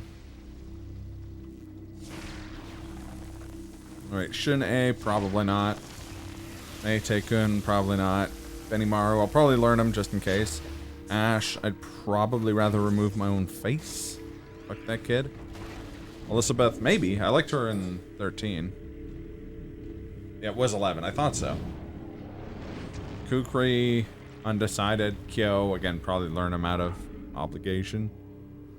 Iori, I've tried in like 14 different King of Fighters games to play Iori. I can't do it. Chizuru, again, probably have to learn her because she's going to be the meta god. K-Dash... Don't know. Robert and Andy are solid go-tos. Would just pick up. Yes, agreed. Maxima, I'll probably learn. Whip, I'm definitely going to learn. Isla, yes. I liked her Hydern might be fun. I haven't played Hydern in a long time. When was the last game he was in? Dolores seems cool. Terry, I'm gonna learn. It's Terry. Andy. Nah. Joe Higashi. Probably. I feel like I already know how to play Rio because I don't think they've changed really how he plays. Ever. Robert's fun. King, hell yeah. Yashiro, yeah. Shermie, absolutely. Chris, probably not. Played Joe so much. Yeah, Joe's really good. Athena, Mioneering. I mean, that's... if I were just to pick one team, it would probably be that team. Or Team Orochi, just for Shermie. But, probably everyone on Team Akari as well. Oh, I forgot about Antonov. Team GAW looks fun. So I figured out what game I was thinking about. Called Chuck Rock. Chuck Rock. Oh my god, yes. Okay. That does remind me. God of Wrestling is sick. Yeah, agreed. I'm interested in Antonov for sure. Ramon's always been fun, and I fucking love T-Zoc / King of Dinosaurs. Yep, that's it. Beginning of each stage, it says Unga Bunga. Unga Bunga. Awesome. Cronin. Anyway, let's Cool. back to Metroid Prime, shall we? Indeed. Kula, I'll probably learn how to play Kula. Angel, my IQ is approximately 100 times too low to play as Angel. Blue Mary was in the beta and she's fucking fun. Vanessa's always been cool, although I keep forgetting that she's in this game, and yeah, Luong is great. No, for real, there is a, oh, banana. There's like a running gag that every like Coomer wants to main Angel, and then they find out that Angel is maybe the most technically complex character in fighting game history.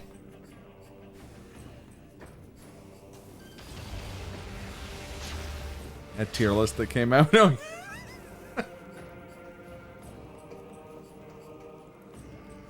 How do you in Stitches?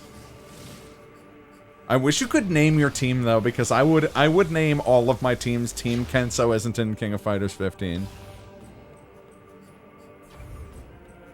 Team fuck that kid.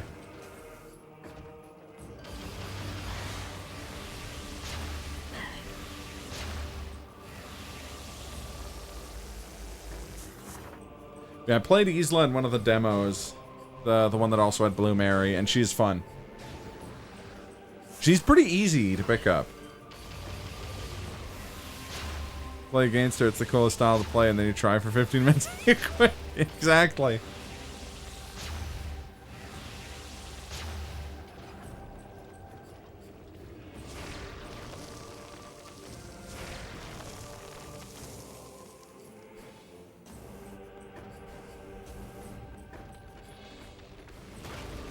Back to strange places where my brain goes. When I'm hearing the name Isla, I'm just thinking of the character of Yzma from Emperor's New Groove.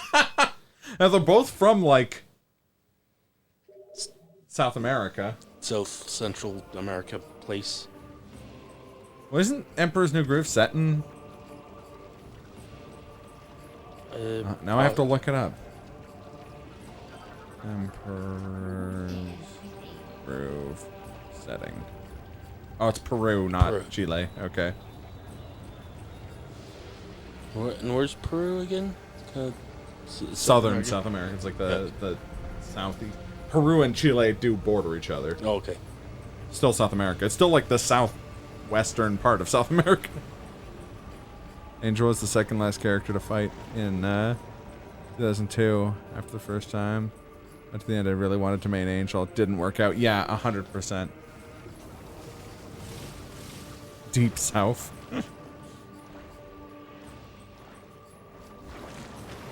Deep South, Zach. Yeah, her fighting style is really cool. I like Angel. Like, outside of the, like, jokes aside, memes aside, like, genuinely a cool character. With a cool fighting style. Fucking ridiculously hard to play, though. Maybe I'll try. You know what? I said the same thing about Minot in Street Fighter V, where I'm like, oh, this is cool. This is like Rose, but more interesting. Oh, but it's gonna be too hard. And then I just tried it out, and it worked out fine. It's fine. It's gonna be fine. I won plenty of fights as Minot. I mean, probably against some sort of ultra scrubs found in the depths of the internet. Welcome to the internet.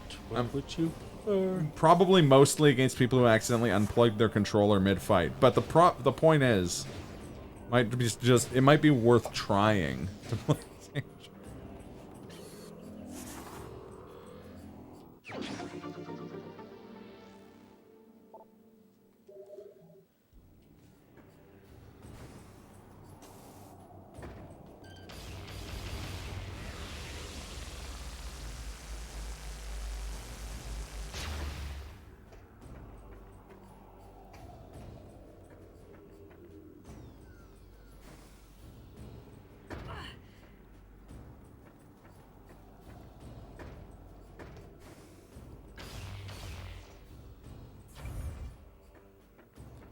I think you could technically make a team entirely out of luchadors by having Angel, Ramon, and Tizok.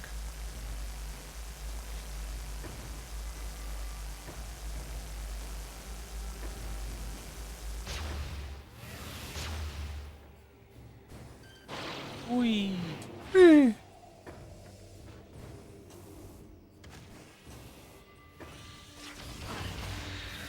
Yeah, Ramon's in it. Yep. Team God of Wrestling. Ramon is your fucking jam? Yeah, because Ramon's awesome. Razor Ramon?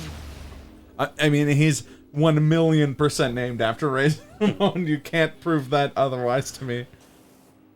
But he doesn't look or act like him.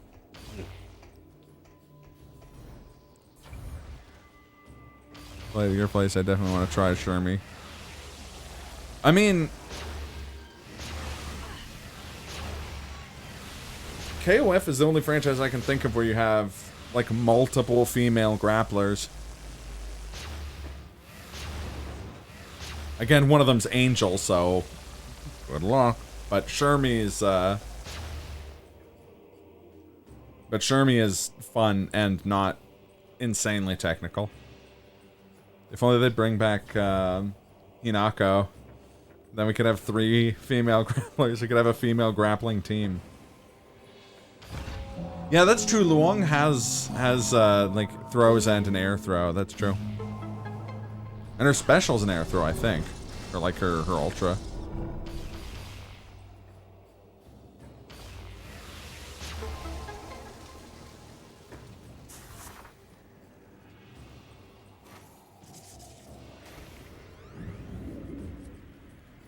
Grapple the female once or twice. How dare you? What's that like? But you have grappled a woman or two once or twice. Nudge, nudge, wink, wink. Say Cringe. no more. There's no other word for it. This makes me cringe. It's embarrassing. Sorry, Glenn. I'm sorry.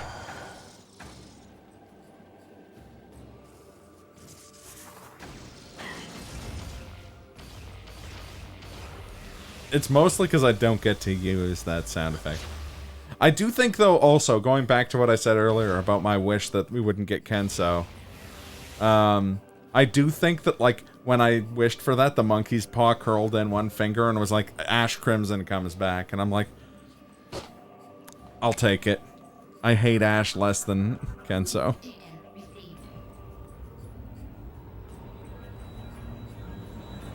Notice that the washing machine is optional.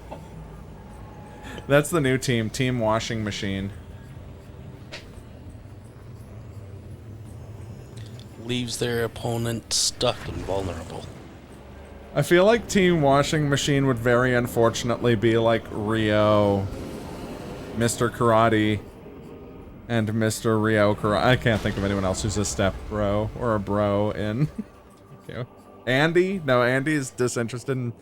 Andy is unironically like coming home and Mai's in the washing machine being like, help, Andy, I'm stuck. And Andy's just like, oh, and reading like a magazine about being a ninja.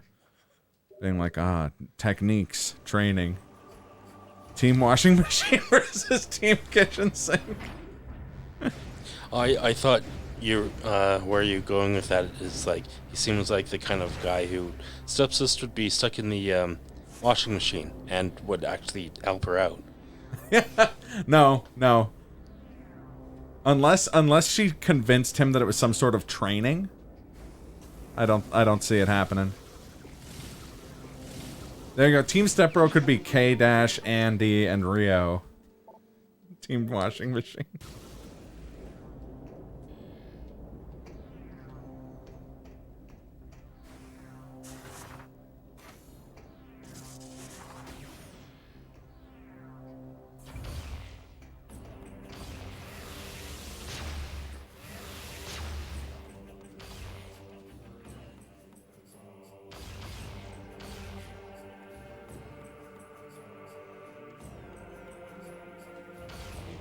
Mine keeps trying to convince Andy that sex is a form of training, but no luck so far.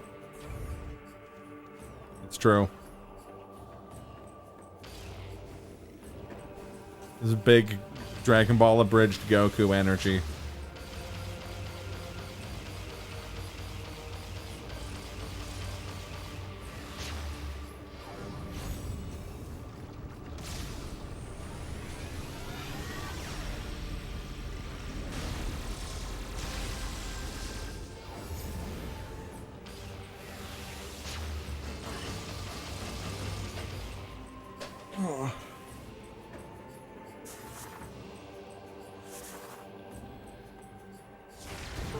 It was funny on one of the like fighting game shit posting groups I'm on. Someone was just like, "Man,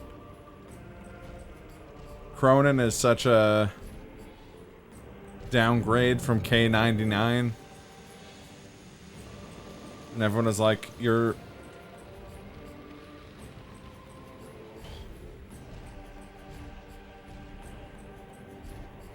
K49. Sorry, I forgot that's how it is actually supposed to be pronounced. How could there possibly not be? You're probably right.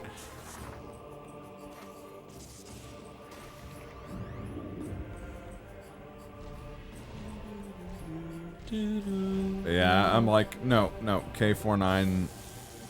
Cronin is just a full-on upgrade. There's a Rule 34 of everything. That's what Rule 34 is. You're not wrong. You're not wrong.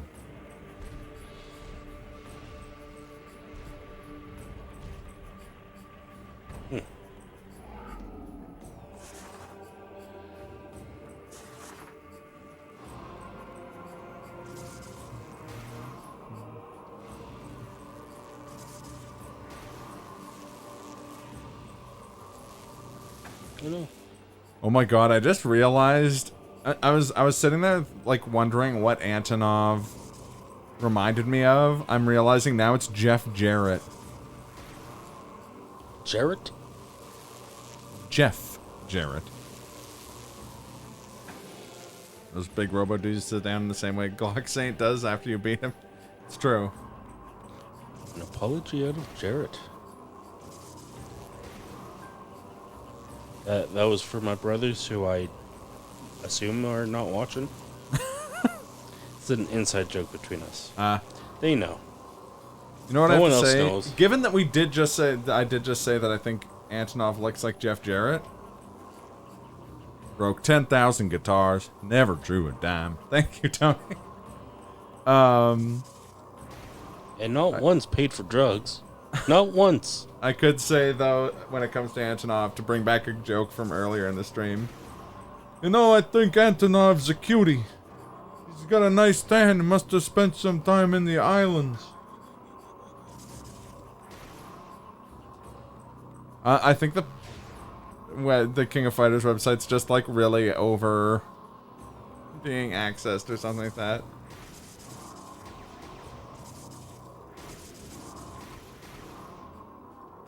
See that action?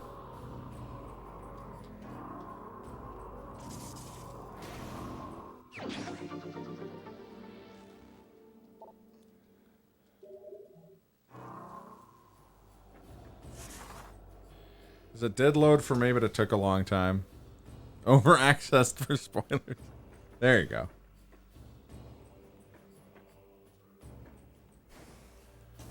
God, it'd be awesome if they gave Antonov a finisher where he smashed 10,000 guitars over your head. It does a lot of damage, but it doesn't draw any dimes.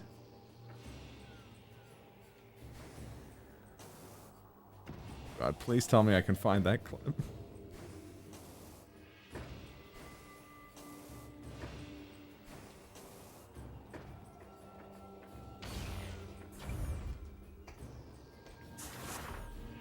What that guy said about everybody. Yeah, it's true. That was stupid. It ain't. Oh, here we go. I am the chosen one. He broke 6,000 guitars, never drew a dime, but he thought he was the man. And he really thought in his little Tennessee brain. Never drew a dime. I love it.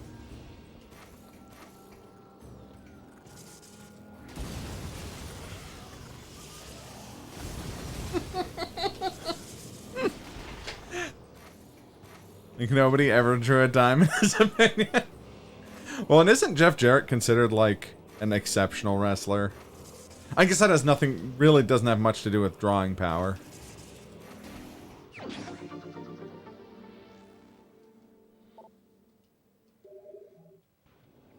Said Radicals never drew a dime, Booker T never drew a dime.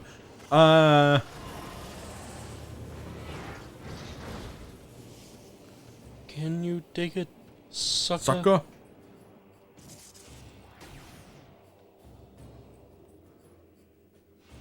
Point, you have to be huge to draw anything. What was it Seth Rollins said in an interview the other day? Where someone was like, who's your Mount Rushmore of wrestling? And he was like, Mount Rushmore of wrestling or drawing? Because, like, it's a business, so drawing is more important. But he gave both. And I can't remember... I think maybe he got it wrong and gave 3 of each, because I can remember 3 of each. On either side. He'd know too. Oh, 100%, yeah. I think he said his Mount Rushmore for drawing was...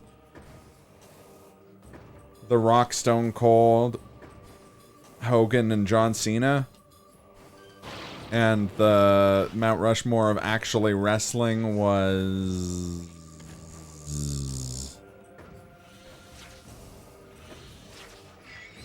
Fuck. I can't remember.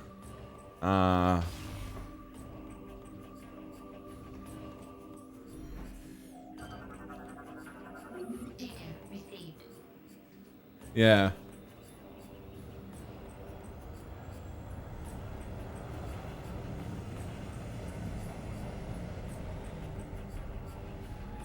Oh yeah, his I actually really agree with,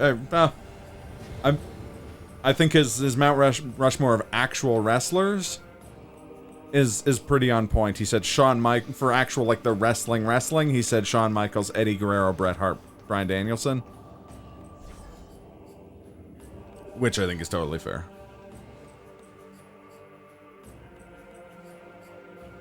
That's very solid, yeah. Bret Hart is a given, yeah.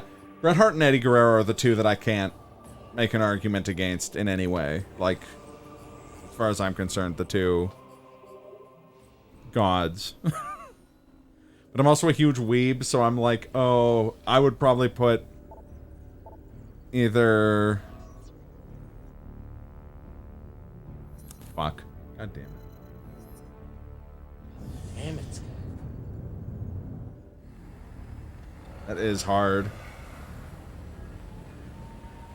Sean, that is a big... He is so good, though. Like, he is a really good worker. I just, like, I can't... I can't find myself not hating him enough. And I know that's his job. But, like...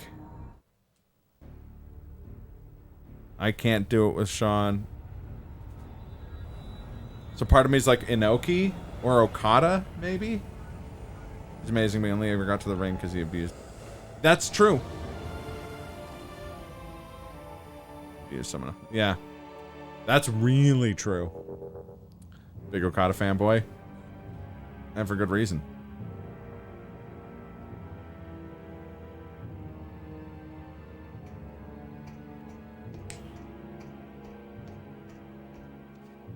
Yeah, I think Ibushi, if I was gonna...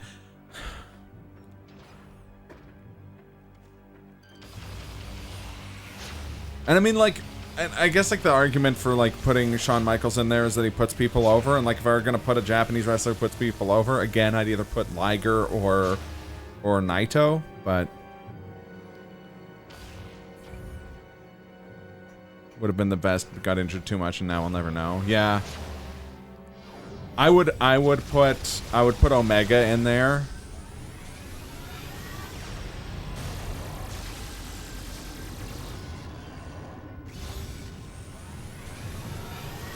That's just me. I am unabashedly an Omega fanboy.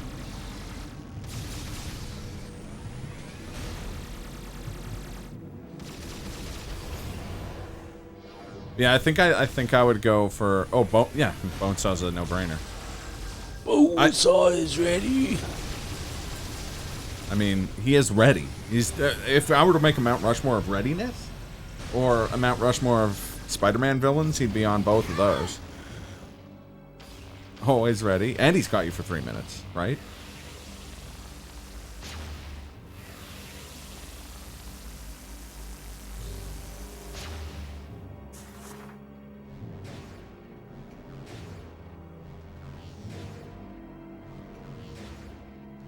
Yeah, I was gonna say, like, I feel like I could do, like, if I were to do like, a Mount Rushmore of, like,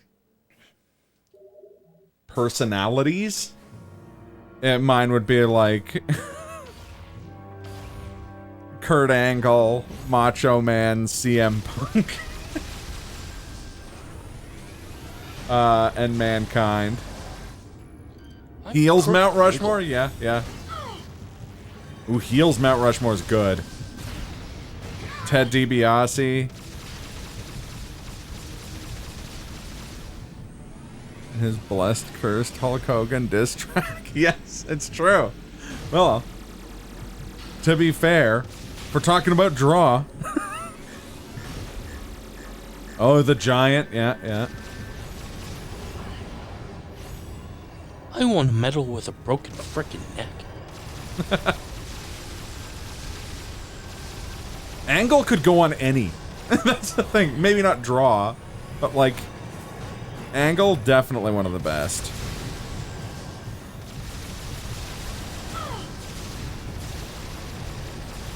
Oh, and yeah, it would be Goofy. Yeah, that's a solid Mount Rushmore. Andre, Macho Man, Ric Flair, Triple H. I'd probably say, for me, it'd probably be Triple H. Shake it, baby.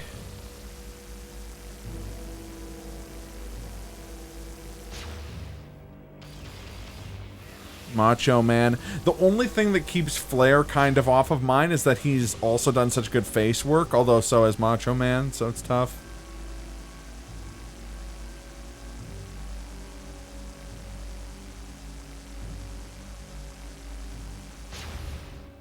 Yeah, no, that's very true. And his most remembered work is as the heel leader of the... Oh, yeah, yeah. Mega Powers, that's... Yeah, Mega Powers is such a, like, gigantic event. And the only man would found... It's on Mount Rushmore, 4 carvings of him. Yeah, and then a tiny carving of Virgil on the side. Held up by that. That's so much better. Oh, best heel I've ever seen. Hey, Steve Amell both looks like and is friends with one of the greatest wrestlers of the modern era. The anxious millennial cowboy himself, Hangman Adam Page. Okay, tag team Mount Rushmore. 4 teams, not 4 guys. I'm not asking you to pick 2.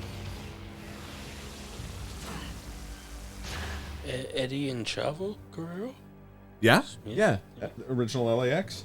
Yeah. No. Were they? They weren't the original LAX. What were they? What were they? They were, Lie, cheat, steal was their like motto, but I can't remember what they went by. I forget. That's a tenor you'll never see. Or 1,000 Virgils holding up the Ted DiBiase Mount Rushmore, but the Virgils are standing on a giant mountain of tenors. Each one of them modeled with Mr. OOC's fingerprints carved into them.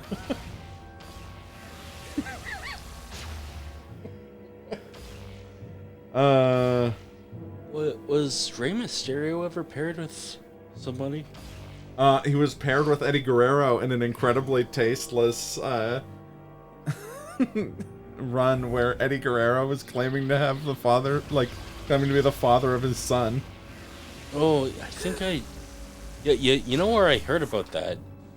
In a video someone made in that one villainous scene playlist. That oh, really? Yeah, someone did a video about that. That's awesome. Yeah. Honorable mention to the Killer Bees. Oh, Iron Sheik is tweeting angrily about how he's gonna break your back now, Tony. He's gonna make you humble. Hardy Boys. Hardy Boys are great. Yeah, 100%. Long live the Shiki baby. What do you have to say about all of this wrestling talk, Shiki baby? Fucking bullshit! Well put. And what do you think, Lex Luger? I don't know! Dan Olson, what do you say?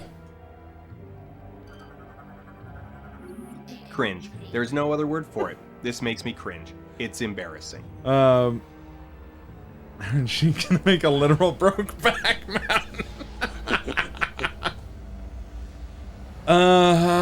Oh, that's tough though. Edge and Christian's a really solid choice. Road Warriors, I feel like, are a given. Too iconic. Edge and Christian. I'd say Road Warriors. Hardy Boys.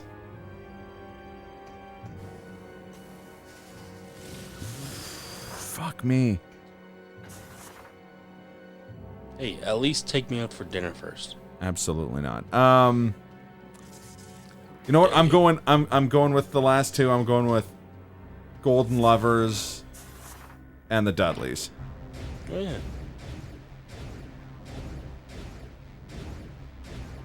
Golden Lovers weren't even around for that long. It was like what 4 or 5, like 3 or 4 years. But like the match quality, god tier.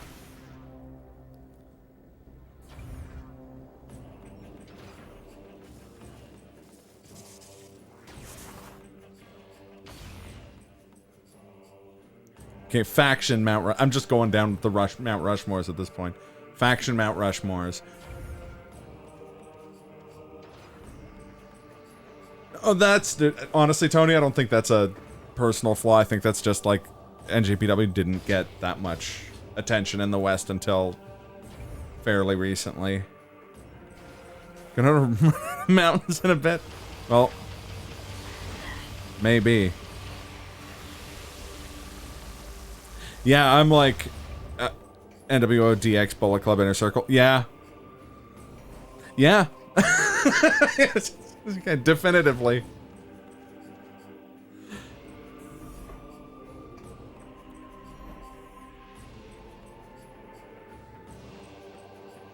God, the Inner Circle's like early promo work is still some of my favorite healing of all time. For promotion making heel factions, 100%. 100%. Car wrestlers up and down the whole Rockies.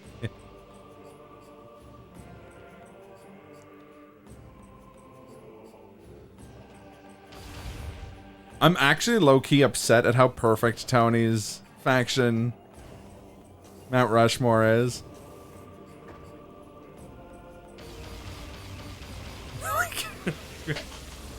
Yeah, but his shirts are too tight. And can he even afford to pay me? Super Saturday 2? I don't know! Give you a meter. Oh, wait, that was the wrong sound effect. I don't know!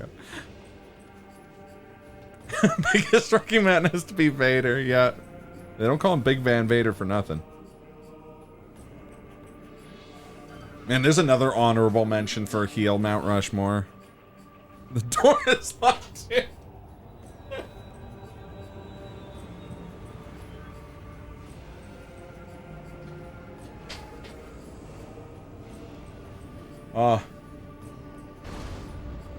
You know what I think's amazing? That you could do a Mount Rushmore of Jericho gimmicks. It's like Y2J, that evil clown he did one time that wasn't Doink. Heel Inner Circle Jericho, face Inner Circle. Same thing with Matt Hardy. You could do a whole Mount Rushmore just of his gimmicks. Or Hogan. A little bit of the bubbly. This is the face he made holding up the little bit of the... Oh wait, I have that on here.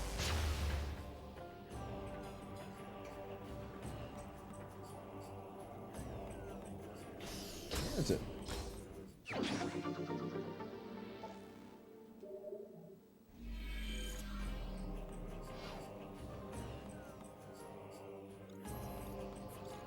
Oh. Oh, a little bit of the bubbly. I do have an even better Chris Jericho sound effect, though. This one. That's a stupid decision. That can only be made by a stupid idiot. I love Chris Jericho. I thought... Was that... I thought the list was Y2J. Like, I thought that was during the Y2J era. But that might have been actual.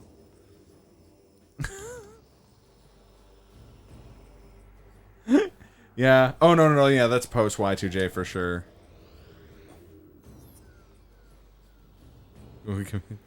This was... Yeah, that was when he had short hair. Y2J, he still had his locks, his lion's mane. He was just Jericho at that point. Okay, yeah. See, I only brought up that Matt Hardy could also do a Jericho or a Mount Rushmore of gimmicks because I wanted to bring up yet again how amazing a gimmick Big Money Matt Hardy is. It's so good. Just fun to say, Big Money Matt Hardy. Oh, there you go. Mount Rushmore of comedy wrestlers. Your free spot for this for this mountain is already occupied by Orange Cassidy. The Mount Rushmore, like the like rolling hills leading up to the mountain, have the carved in like hands in the pockets. It's true. I mean, he gets a pop just for coming out to his theme song, which he wrote. The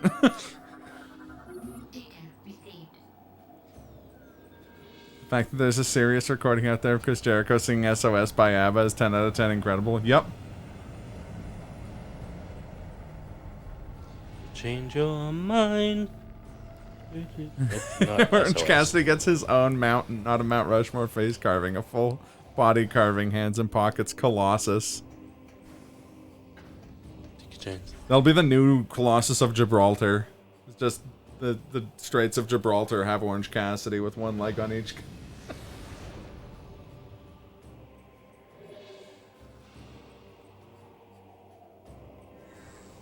Trying to think who else would be in comedy wrestling Mount Rushmore. I'll carve it myself if I have to.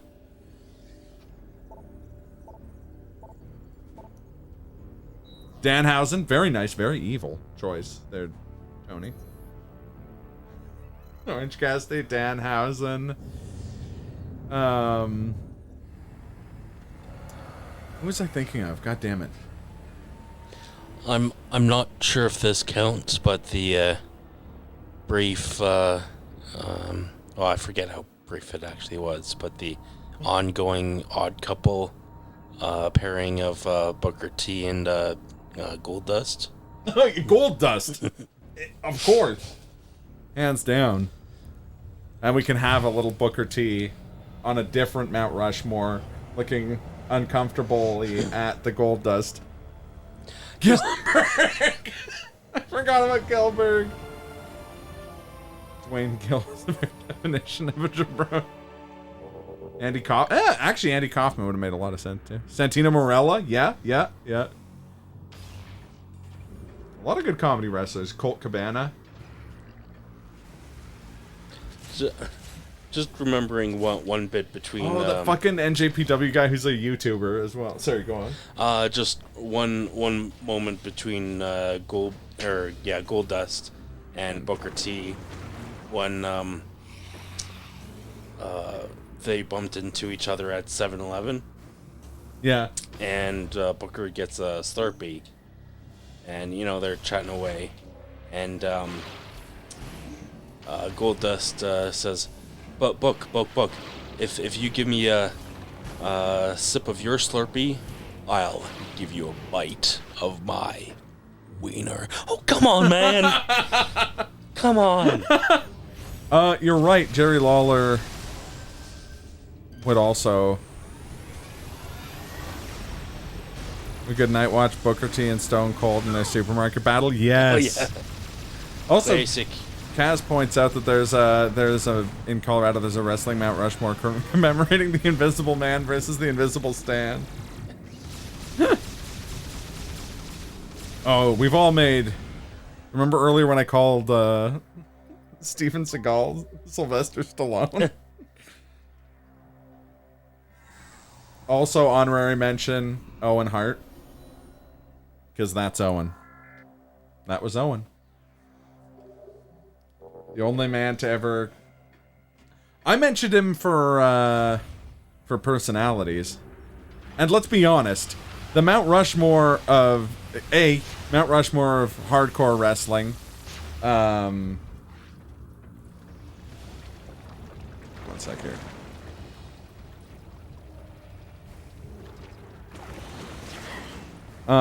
Sorry.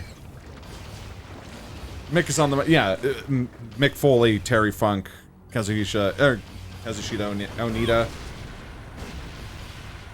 and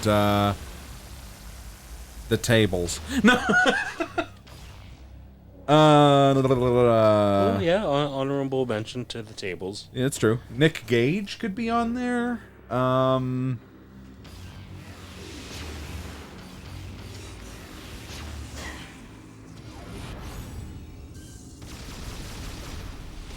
You could have a taller mountain with New Jack pushing. I joke. Al Snow. Yeah, no, way better. Way less.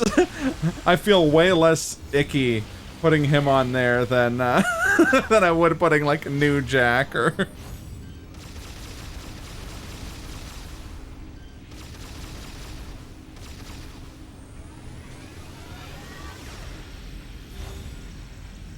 But you could also do a Mount Rushmore of the best Mick Foley, which would just be Cactus Jack, Dude Love, Mankind, and Commissioner Foley.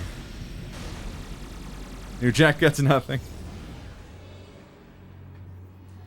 This is the Mount Rushmore of being an actual evil person. It's just New Jack 4 times. No, it's New Jack 3 times and the guy who killed, Invader Uno? Was that his name?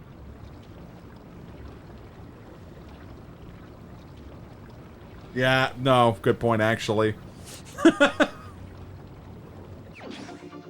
New Jack, Hulk, Shawn Michaels. Yeah, not wrong.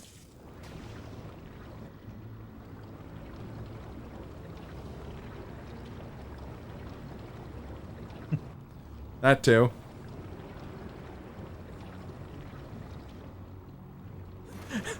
For maximum effect, though, have it be Do-Rag McMahon.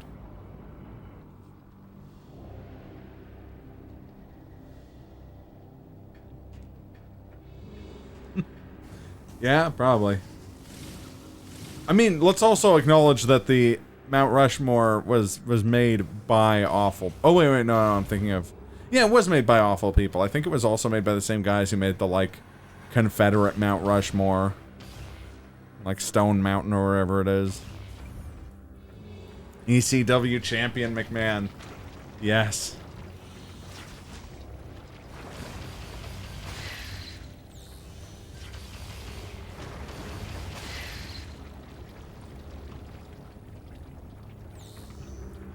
McMahon can afford the XFL twice. He can afford a Rushmore. You're not wrong. It was, yeah. 100%.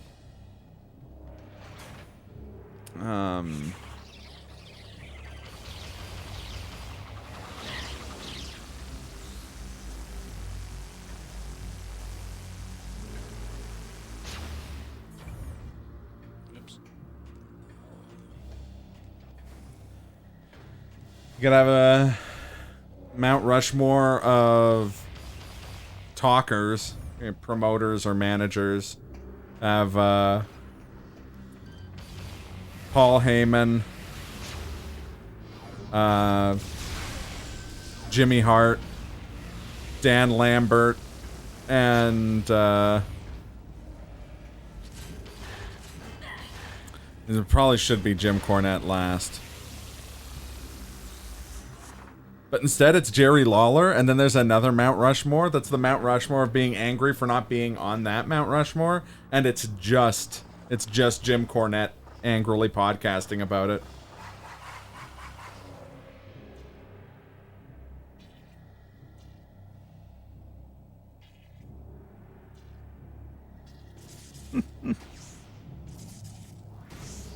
I like the post-touchdown points of the XFL more than the NFL or CFL. I've never actually watched... I watched one XFL game, and it was like an original run of XFL. And I don't think I caught the whole thing. I just have a distinct memory of seeing some XFL. It's not even out of, like, spite. I like football. I'll watch more football.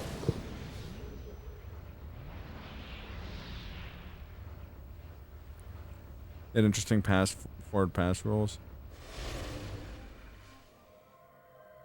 Do do do do. Do do do do. Do do do do.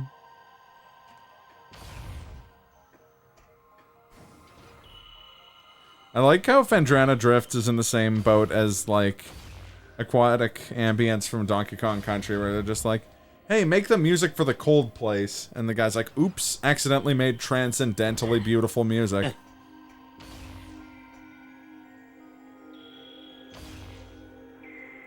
After a touchdown in the XFL, you get a choice of 1, 2, or 3 points.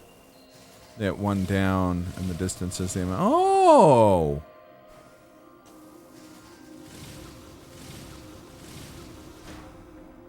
Yeah, that is really cool. I do like that.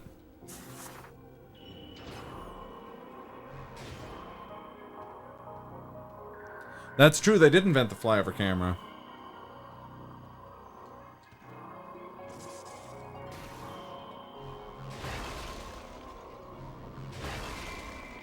Yeah.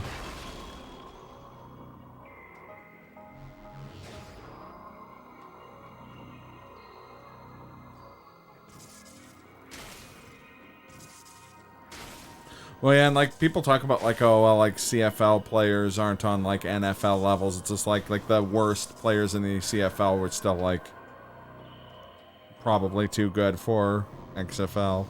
Which isn't to say that the XFL players deserved anything, like, lesser or worse. It's just that, like, they were coming from a smaller talent pool.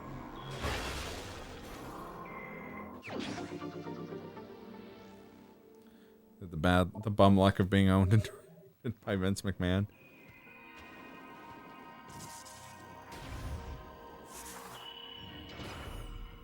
Well, it's kind of a perfect storm of bad luck. Well, yeah, isn't there... Yeah, I think TRG pointed that out, that there is another American Football League starting up.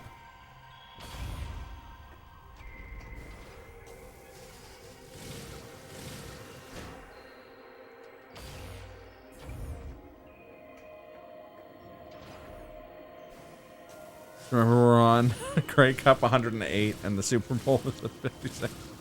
To be fair, didn't they only start the Super Bowl, like, fairly late? Like 4 teams in the CFL? Yeah, there are 4 teams that are competing for the actual cup in the NFL. Like, to be honest, it's like the MLB, where it's like, oh, we've got like 60 teams, and 2 of them win.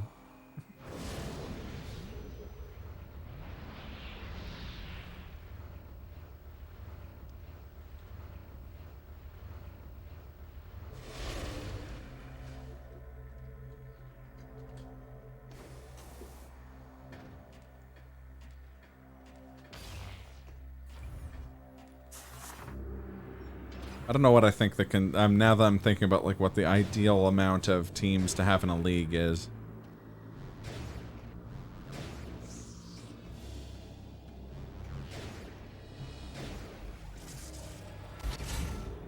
No, I think just the CFL had a cohesive like league structure earlier than. And there were 2 American football leagues for a long time. I could be wrong, but I think the Super Bowl started as a like inter-promotional tournament. Those funny, ridiculous facts. Yeah, yeah.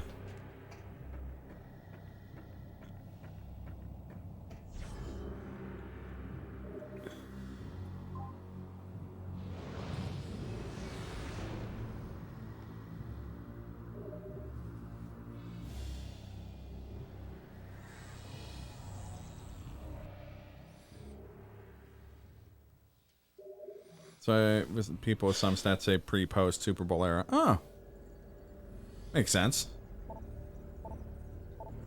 Yeah, it's just NFL and AFL were separate, and the Super Bowl was the 2 winning teams in each league duking it out to see who was really the best. That's what I thought.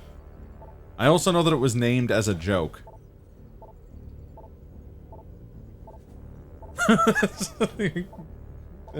Sensor really didn't like you there for a second. So here's what I'm thinking. How much longer do you think you want to go? I was thinking 30-ish minutes. Okay. Well, I'm at a point where I could either do the stuff at of Legends. Yes. Well, actually, technically, that's not wrong. The GFS Valhalla. Oh, there you go. Or do or finish the stream off with Omega Ridley fight. Works for me. Really could do either. I think I usually do Valhalla first just to get the last couple of missile expansions and the last yeah, I feel like it's a tradition that we fight drink. Ridley in the same stream that we finish the game. Yeah, we could do that. Cool. Alright, well, let's go to Valhalla. All shiny and chrome. Well, it's actually kind of desecrated. But oh. Well. All desecrated in chrome. I like the 2 leagues formula. Every sport needs a Champions League. Me too. I also like that a lot.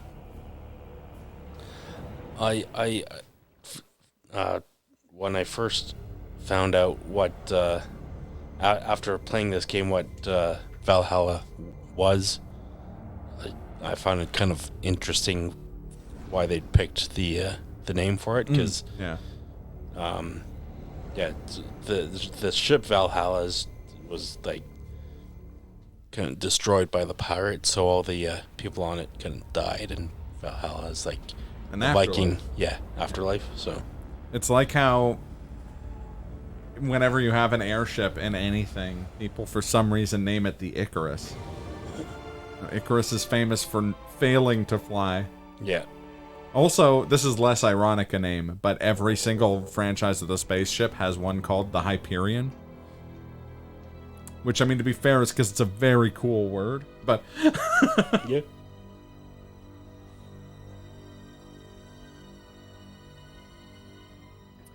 That's also what Wrestle Kingdom started off as, Tony, or was supposed to be. Or not, sorry, not Wrestle Kingdom, G1 Climax. It's like, oh, let's have some Dragon's Gate guys fight some All Japan and New Japan guys. And some FTW guys.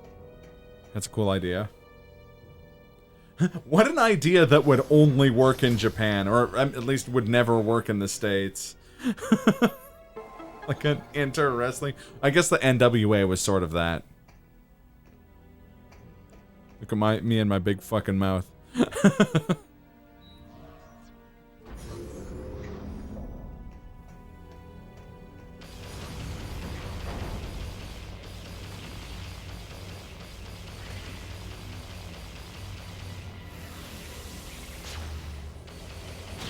Ouch.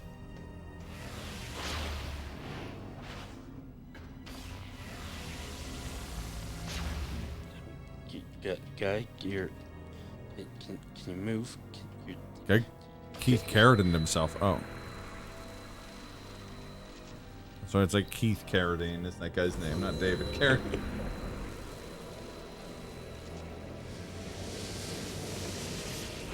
Metroids.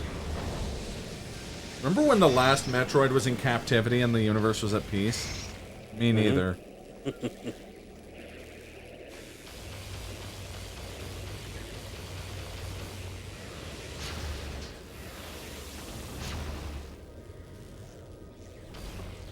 You ever find you're trying to find the perfect rhyme, but the right one just wasn't there?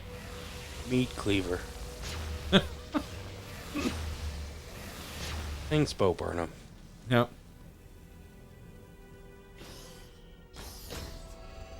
What they say, Bo money, Bo problems.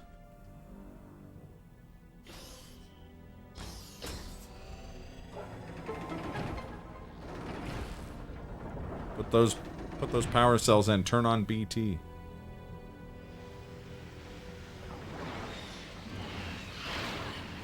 Yoink. Not enough Metroid games use the grappling beam as a weapon.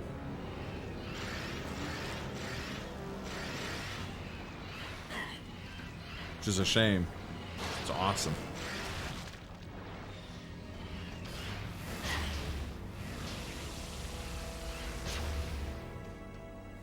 In my headcanon, back when I had this fantasy of turning the Metroid Prime trilogy into a movie or some sort of series, so my headcanon is Samus learned to use the grapple beam as like a means of like grappling enemies in the third one from a boss from the second one, the oh yeah giant rhino weird looking thing. I remember that had the horn with the grapple beam thing. I love the idea of calling it football, Tony. That's cool. That makes sense. A little bit of reincorporation. Yeah.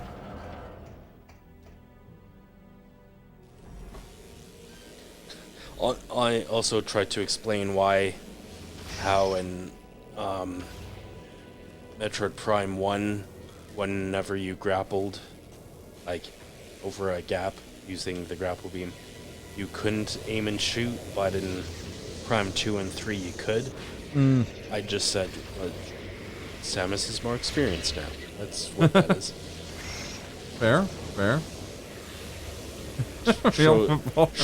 show some sort of growth or something. I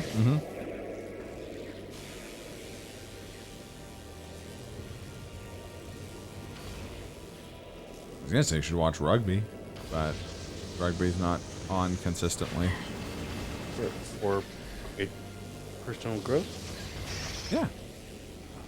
Yes, that's what you're saying. That's how you get personal growth, is by watching rugby. Not playing rugby, watching rugby. Yeah. Well, we are talking about watching sports.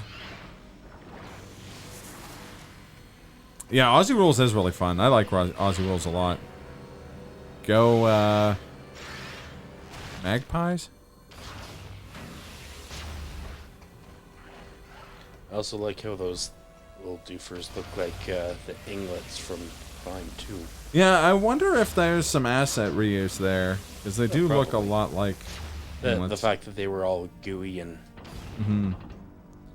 and again, I tried to kind of gooey, gummy, canonically make that make sense as well. Still got my notes somewhere, I'm sure. Kick the ball every like 5 seconds. It's true. I remember that notebook. Yep. You'd take pretty much every time we hang out, you'd have your little book of Metroid Prime notes. It was awesome. Yeah.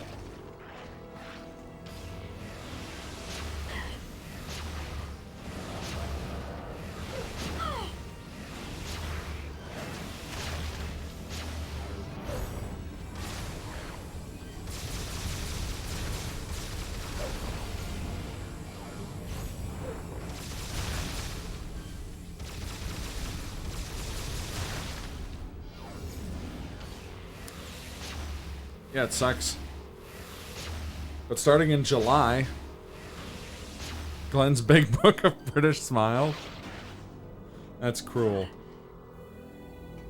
Starting in July is the sumo season. That's always fun to watch.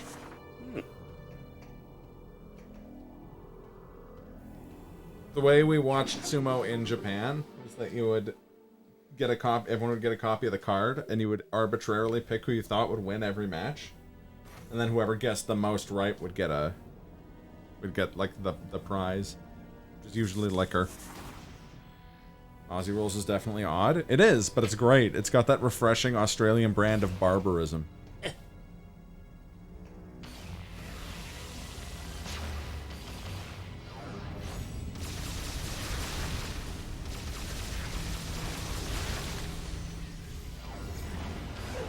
You know you're up for some shit when you see these guys just hopping along.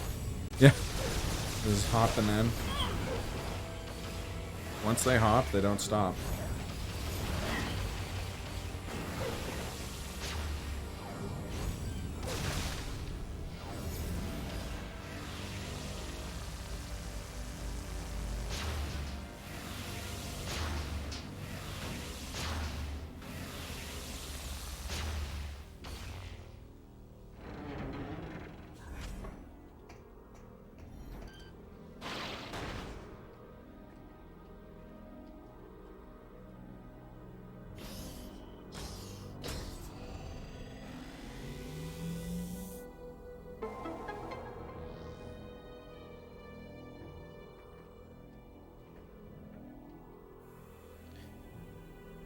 Beep.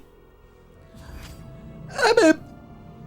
I think it's gone from a boop noise to slowly approaching, like, us breaking into scat. Beep, beep, beep. Skalaboop, beep. It's a fucking like the gnome videos bit where the sword fighting and the swords break. I suppose we'll have to finish this with like battle like men. A battle of wits? No, we fight with jazz. And then they start frantically scatting at each other, and it cuts to them watching the movie they've made, and they're like, "This is awful." And then the one chick's like, "It's an alternative." It's like, "Yeah, it's an alternative to good."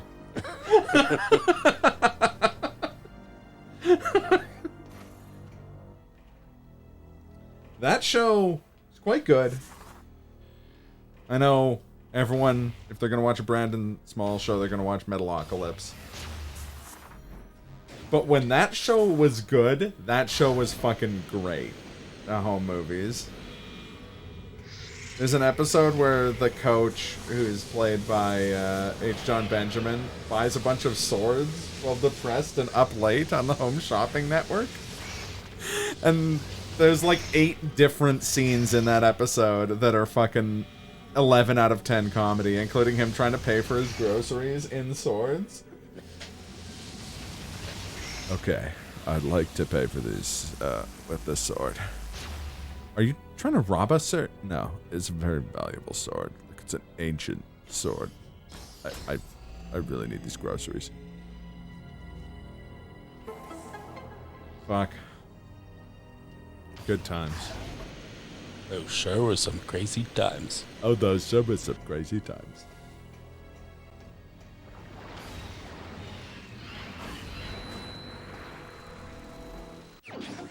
Energy Tank. Is that the last one?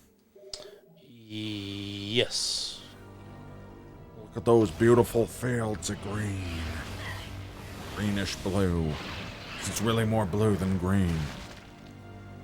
Look at those beautiful fields of cyan.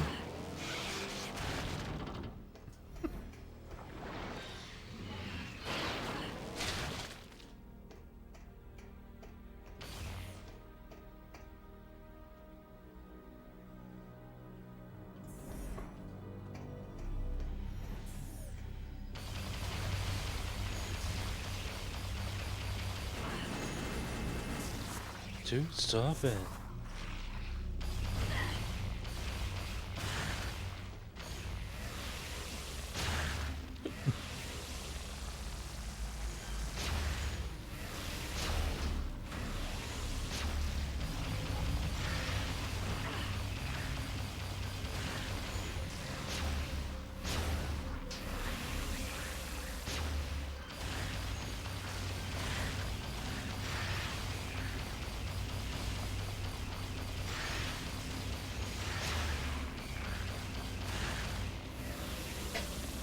I don't know what was said.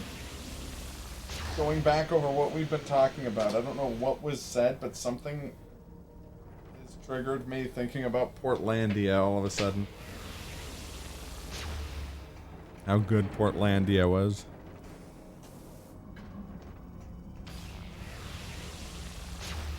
Specifically the sketch where Andy Samberg is the mixologist. And he, like, moves to LA, and they go to LA to find him, and it's just making fun of LA the whole time.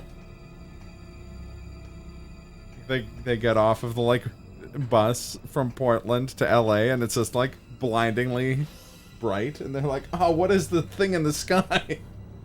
Oh, it's so hot. Why aren't there any clouds obscuring it?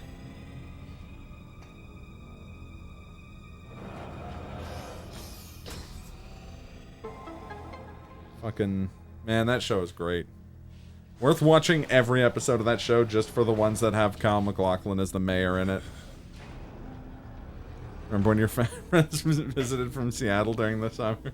Oh! They were shocked by the sun and its heat. What, that thing produces heat somehow? Oh no! Oh this no! guy again, what we gonna do? Insert Jeremy Clarkson. Oh no! Anyways. Yep.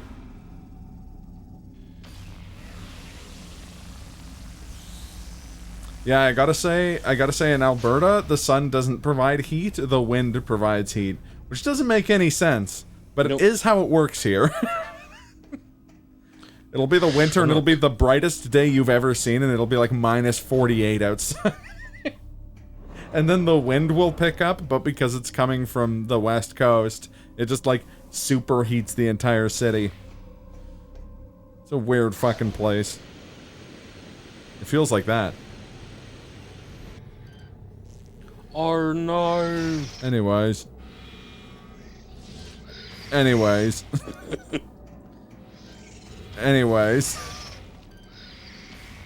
But anyway. You go out on Friday night. I'm staying, but that's alright. Cause I have found a click to call my own. There you go, TRG. I feel like it's TRG who often references undergrads in the chat. Hey, guys. Hang on a minute, guy.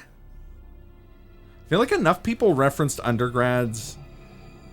Oh, that's a chicken and the egg scenario. I was like, did enough people mention undergrads while I was playing the Dark Souls randomizer? I wouldn't say often, but that show is great. It's true. It's no Clone High, but it is really good. I mean, yes, absolutely. Thanks, Rocco. I drink and I smash. Soba. I drink and I smash because I love. Clone High was peak, yeah. Up. Up. Skippity bobbin. Up. Up. I think that's it. It's 140.25. Oh, we're not trying to contact Meryl. Scrut guy sounds creepy as fuck, right? Yeah, he does. Oh, 140.15, sorry. I got a hold of Meryl. Had to check the back of the box. It is obvious now that they intend to extract us from the Valhalla. It is vital that the Federation receive this transmission. Severing main power. A large bioform is creating a wormhole. Say what? Say what? What? Gandhi!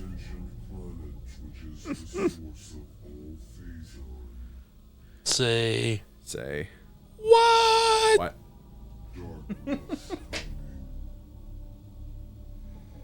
Creepy.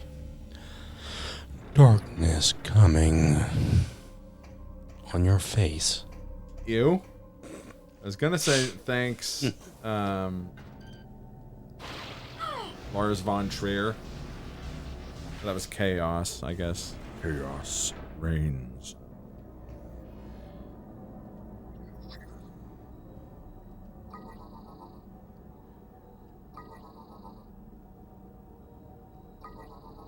The recycling logo.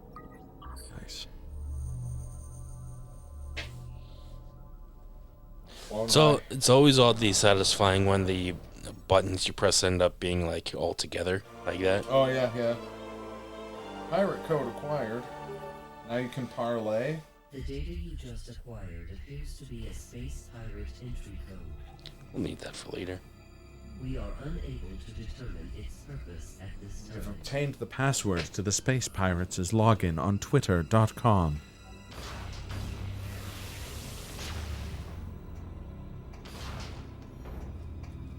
Let's take a preview of what that log sounds like.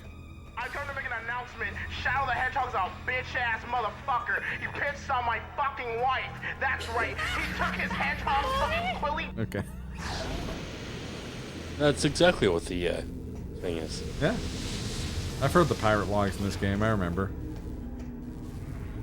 Talk about a creature from a different franchise. Yep.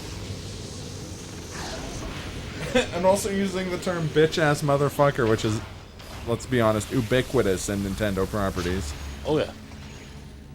Especially in the Mario ones. It's true, it's true. We'll see how many people are saying bitch-ass motherfucker when playing Mario Strikers Leagues. Oh yeah, there you go. There's another thing. Ragream Rampion. Scooby-Doo. Brofar. What are you doing here? How's it going, man? How's things? Saw it. Saw it.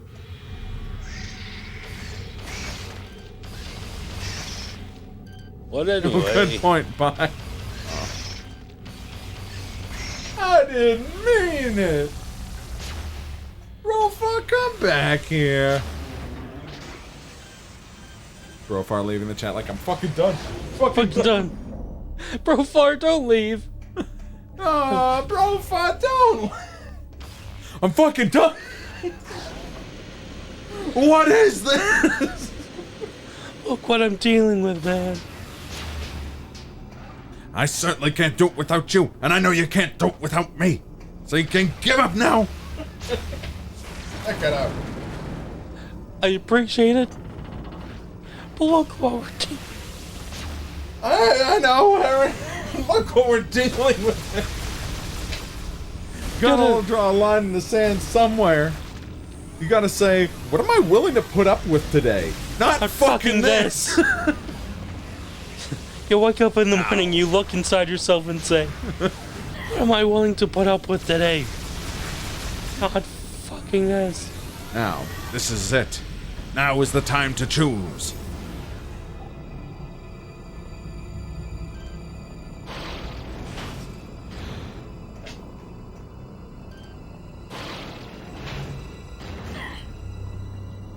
I do like the idea of Samus pulling these hatches off and the aliens who built the ship being like, yes, that's right, put that anywhere, Samus. Making a fucking mess out of our spaceship, Samus. I'm scared, Samus. I'm afraid I can't let you do that, Samus. Samus gets home and she just has a message that says this about her. I come to make an announcement. Shadow the Hedgehog's a bitch-ass motherfucker. He pissed on my fucking wife. That's... The sound clip gets so much better the longer it goes, but I feel self-indulgent playing more than the first, like, 10 seconds of it.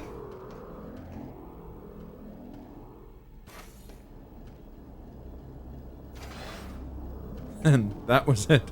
That was the time to choose. Die and be free of pain, or live and fight your sorrow. That was the time to shape your stories. Your fate is no longer in your hands. I like it. Titus and Una just watching Unaleska, like, go back into her house and lock the door.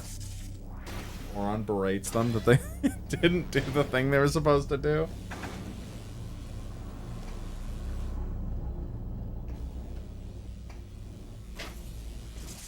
This video is Whoa. Whoa. This video is not sponsored. Thank you very much. Get out of here, Surfshark VPN. Get out of here, me, for having too many YouTube tabs open.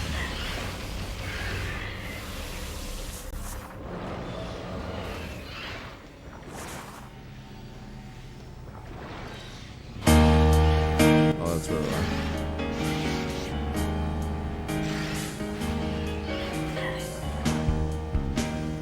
This stream is sponsored by Maytag Washing Machines. Maytag, is that you, Step Bro? What song is this now? This is Oron's theme from Final Fantasy X. Oh. Brofar was writing Oron quotes in the chat. Soon will be it. Soon is the time to choose. Die and be free of pain, or live and fight your sorrow. Soon will be the time to shape your stories. Your fate is not yet in your hands. I like the idea of pointing out that their fate is not yet in their hands. Like they should get to work on some preliminary work that will help fate when it is in their hands. I don't remember this getting played because it's kind of a banger. It is a banger. It doesn't get played very much, unfortunately.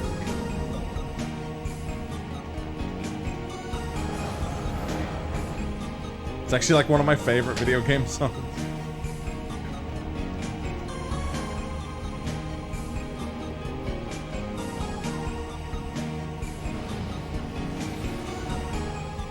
Your fate will be in your hands once you've passed the prereq courses. Your fate will be in your hands once you finish with a 80% or higher in Math 30. Ooh. FF8 Breezy is... Oh yeah, definitely. FF8's got a really strong score.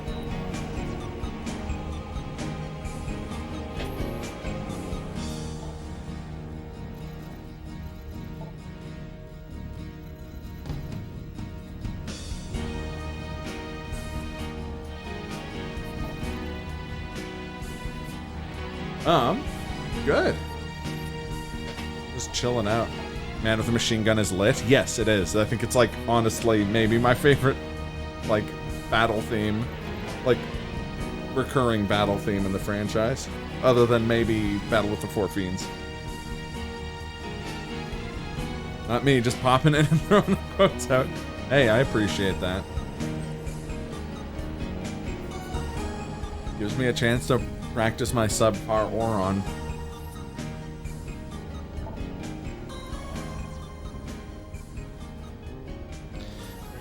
I guess I'll just get the last two expansions. Thingies. And I can probably call it, and then do Metroid and then final boss next week. Hell yeah! If we finish too soon, we'll have to come up with that. Giggity. Oh yeah! I haven't done it yet, but I'm gonna make finish too soon all the time. RE2 live split SFX all Kung Pao quotes. Brofar, that's a great idea, but honestly, I implore you to reconsider. That joke doesn't work without a camera, because you have to have the like facial acting of screaming at someone while it says, "I implore you to reconsider." Okay. We were playing Apex last night, and a buddy of mine got run up on by an enemy with a shotgun, and he whiffed all of the shots with his assault rifle. And all I could think was, I had two options. One, slide out of the way, pull out my R301 and drop him with a flurry of bullets. Or option B, catch a face full of buckshot, roll on the floor, and die. Shotgun happens. Looks better, should have gone with A. Kung Pao.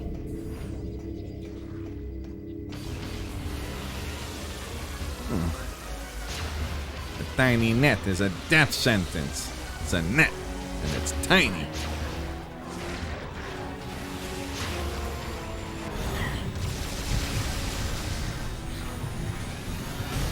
Face to foot style, how'd you like it? My nipples look like milk duds. Thanks for that image. I rock and roll all night long, baby. Welcome to my store. Welcome to my store. And who exactly do you rule? The large dark nipple people? Next, try my balls to your fist house, sweet Susie.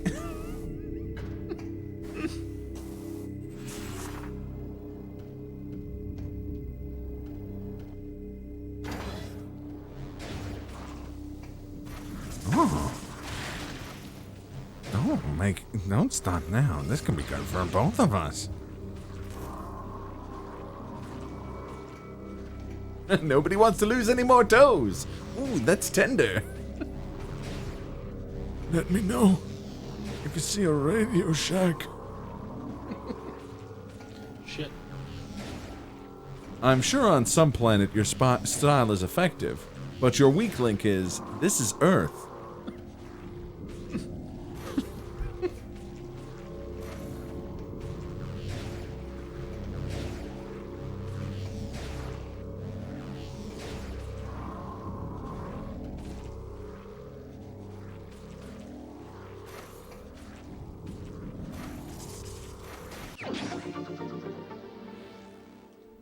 Look, Kung Pao is solid.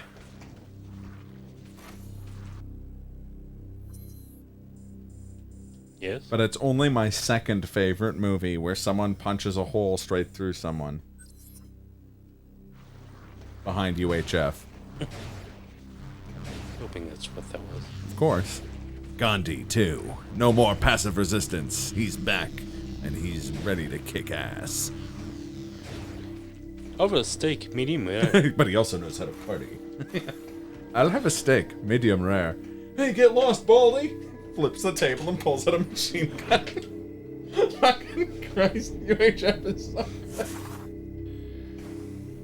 UHF has, for my money, the greatest visual gag in the history of cinema, and I won't be taking questions on this, namely the take that ridiculous thing off scene. I think he's talking about the hat. It's the mustache. So good. Take one question. The question being, what was the gag? Okay.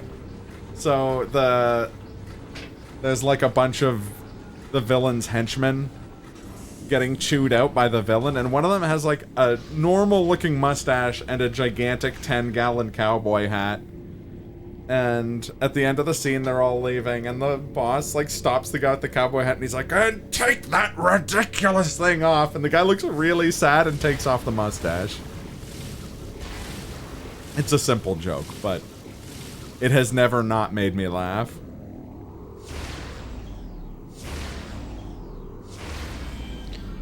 To repurpose a quote from the character Jigsaw from the movie Jigsaw.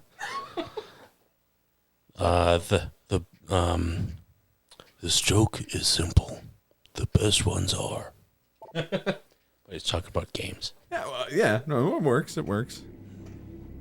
I don't know why, but when you said to quote Jigsaw from the movie Jigsaw, I thought you were gonna say a UHF line, like as Jigsaw being like, "Don't you know the Dewey Decimal System? Don't you know the Dewey Decimal System? It'll save your life." You do a very good impression of Jigsaw. It's a very popular hit at the bar. It's not.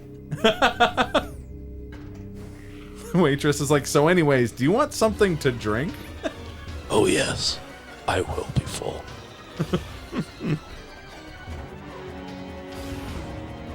Trying to think of other really good jokes from UHF.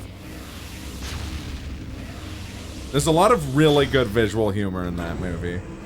Oh man, what's the time? 8:30. I'm punching through the wall. I forgot about that one. I was just thinking of like the Rambo parody scene. He's walking towards the guy who's just like firing the machine gun at him errantly, and it cuts to the side, and the dude's like 3.5 feet away from him. Or Conan the Librarian.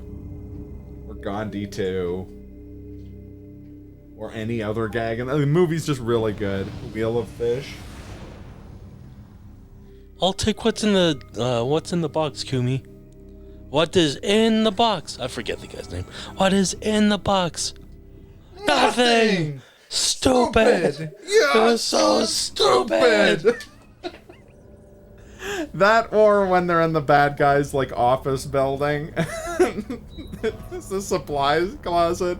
The closet says supplies on it, and they kick down the door and they're like, supply! Stupid!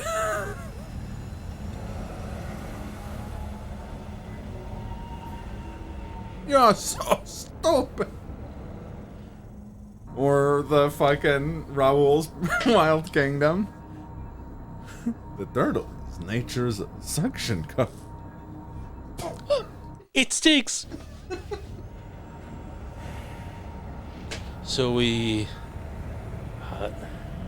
Who wants to drink from the fire hose? Thank you, Stanley Spadowski. I gotta see if the guy we were gonna raid is live yet.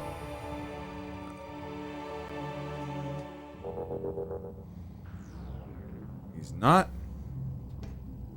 I guess we could just host him. Yeah, we should probably just do that. Or we could raid... Yeah, no, let's just raid Paunch, because he is live. Paunch. Show me your moves. And he's playing... Paunch. Okay, well, we're gonna have to do a fast wrap-up, because I did not pay attention to that. Okay. We just saved, right? Yeah. Perfect.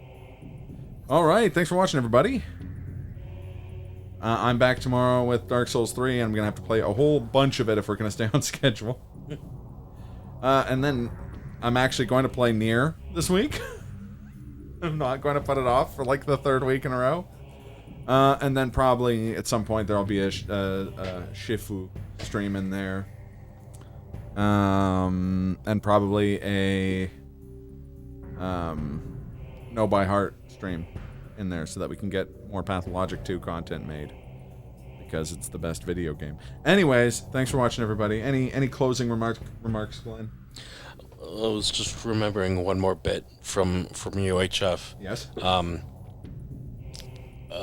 Al's character gets fired from, the 18th job, or no. So he gets the company or the station at this point, and things are not looking good. And him and his roommate go to the bars, and says to the bartender, "I'll get a blueberry daiquiri." What? What? You drink?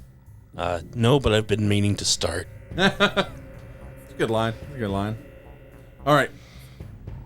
Peace and love. Take care, everybody. We'll catch you in the next one.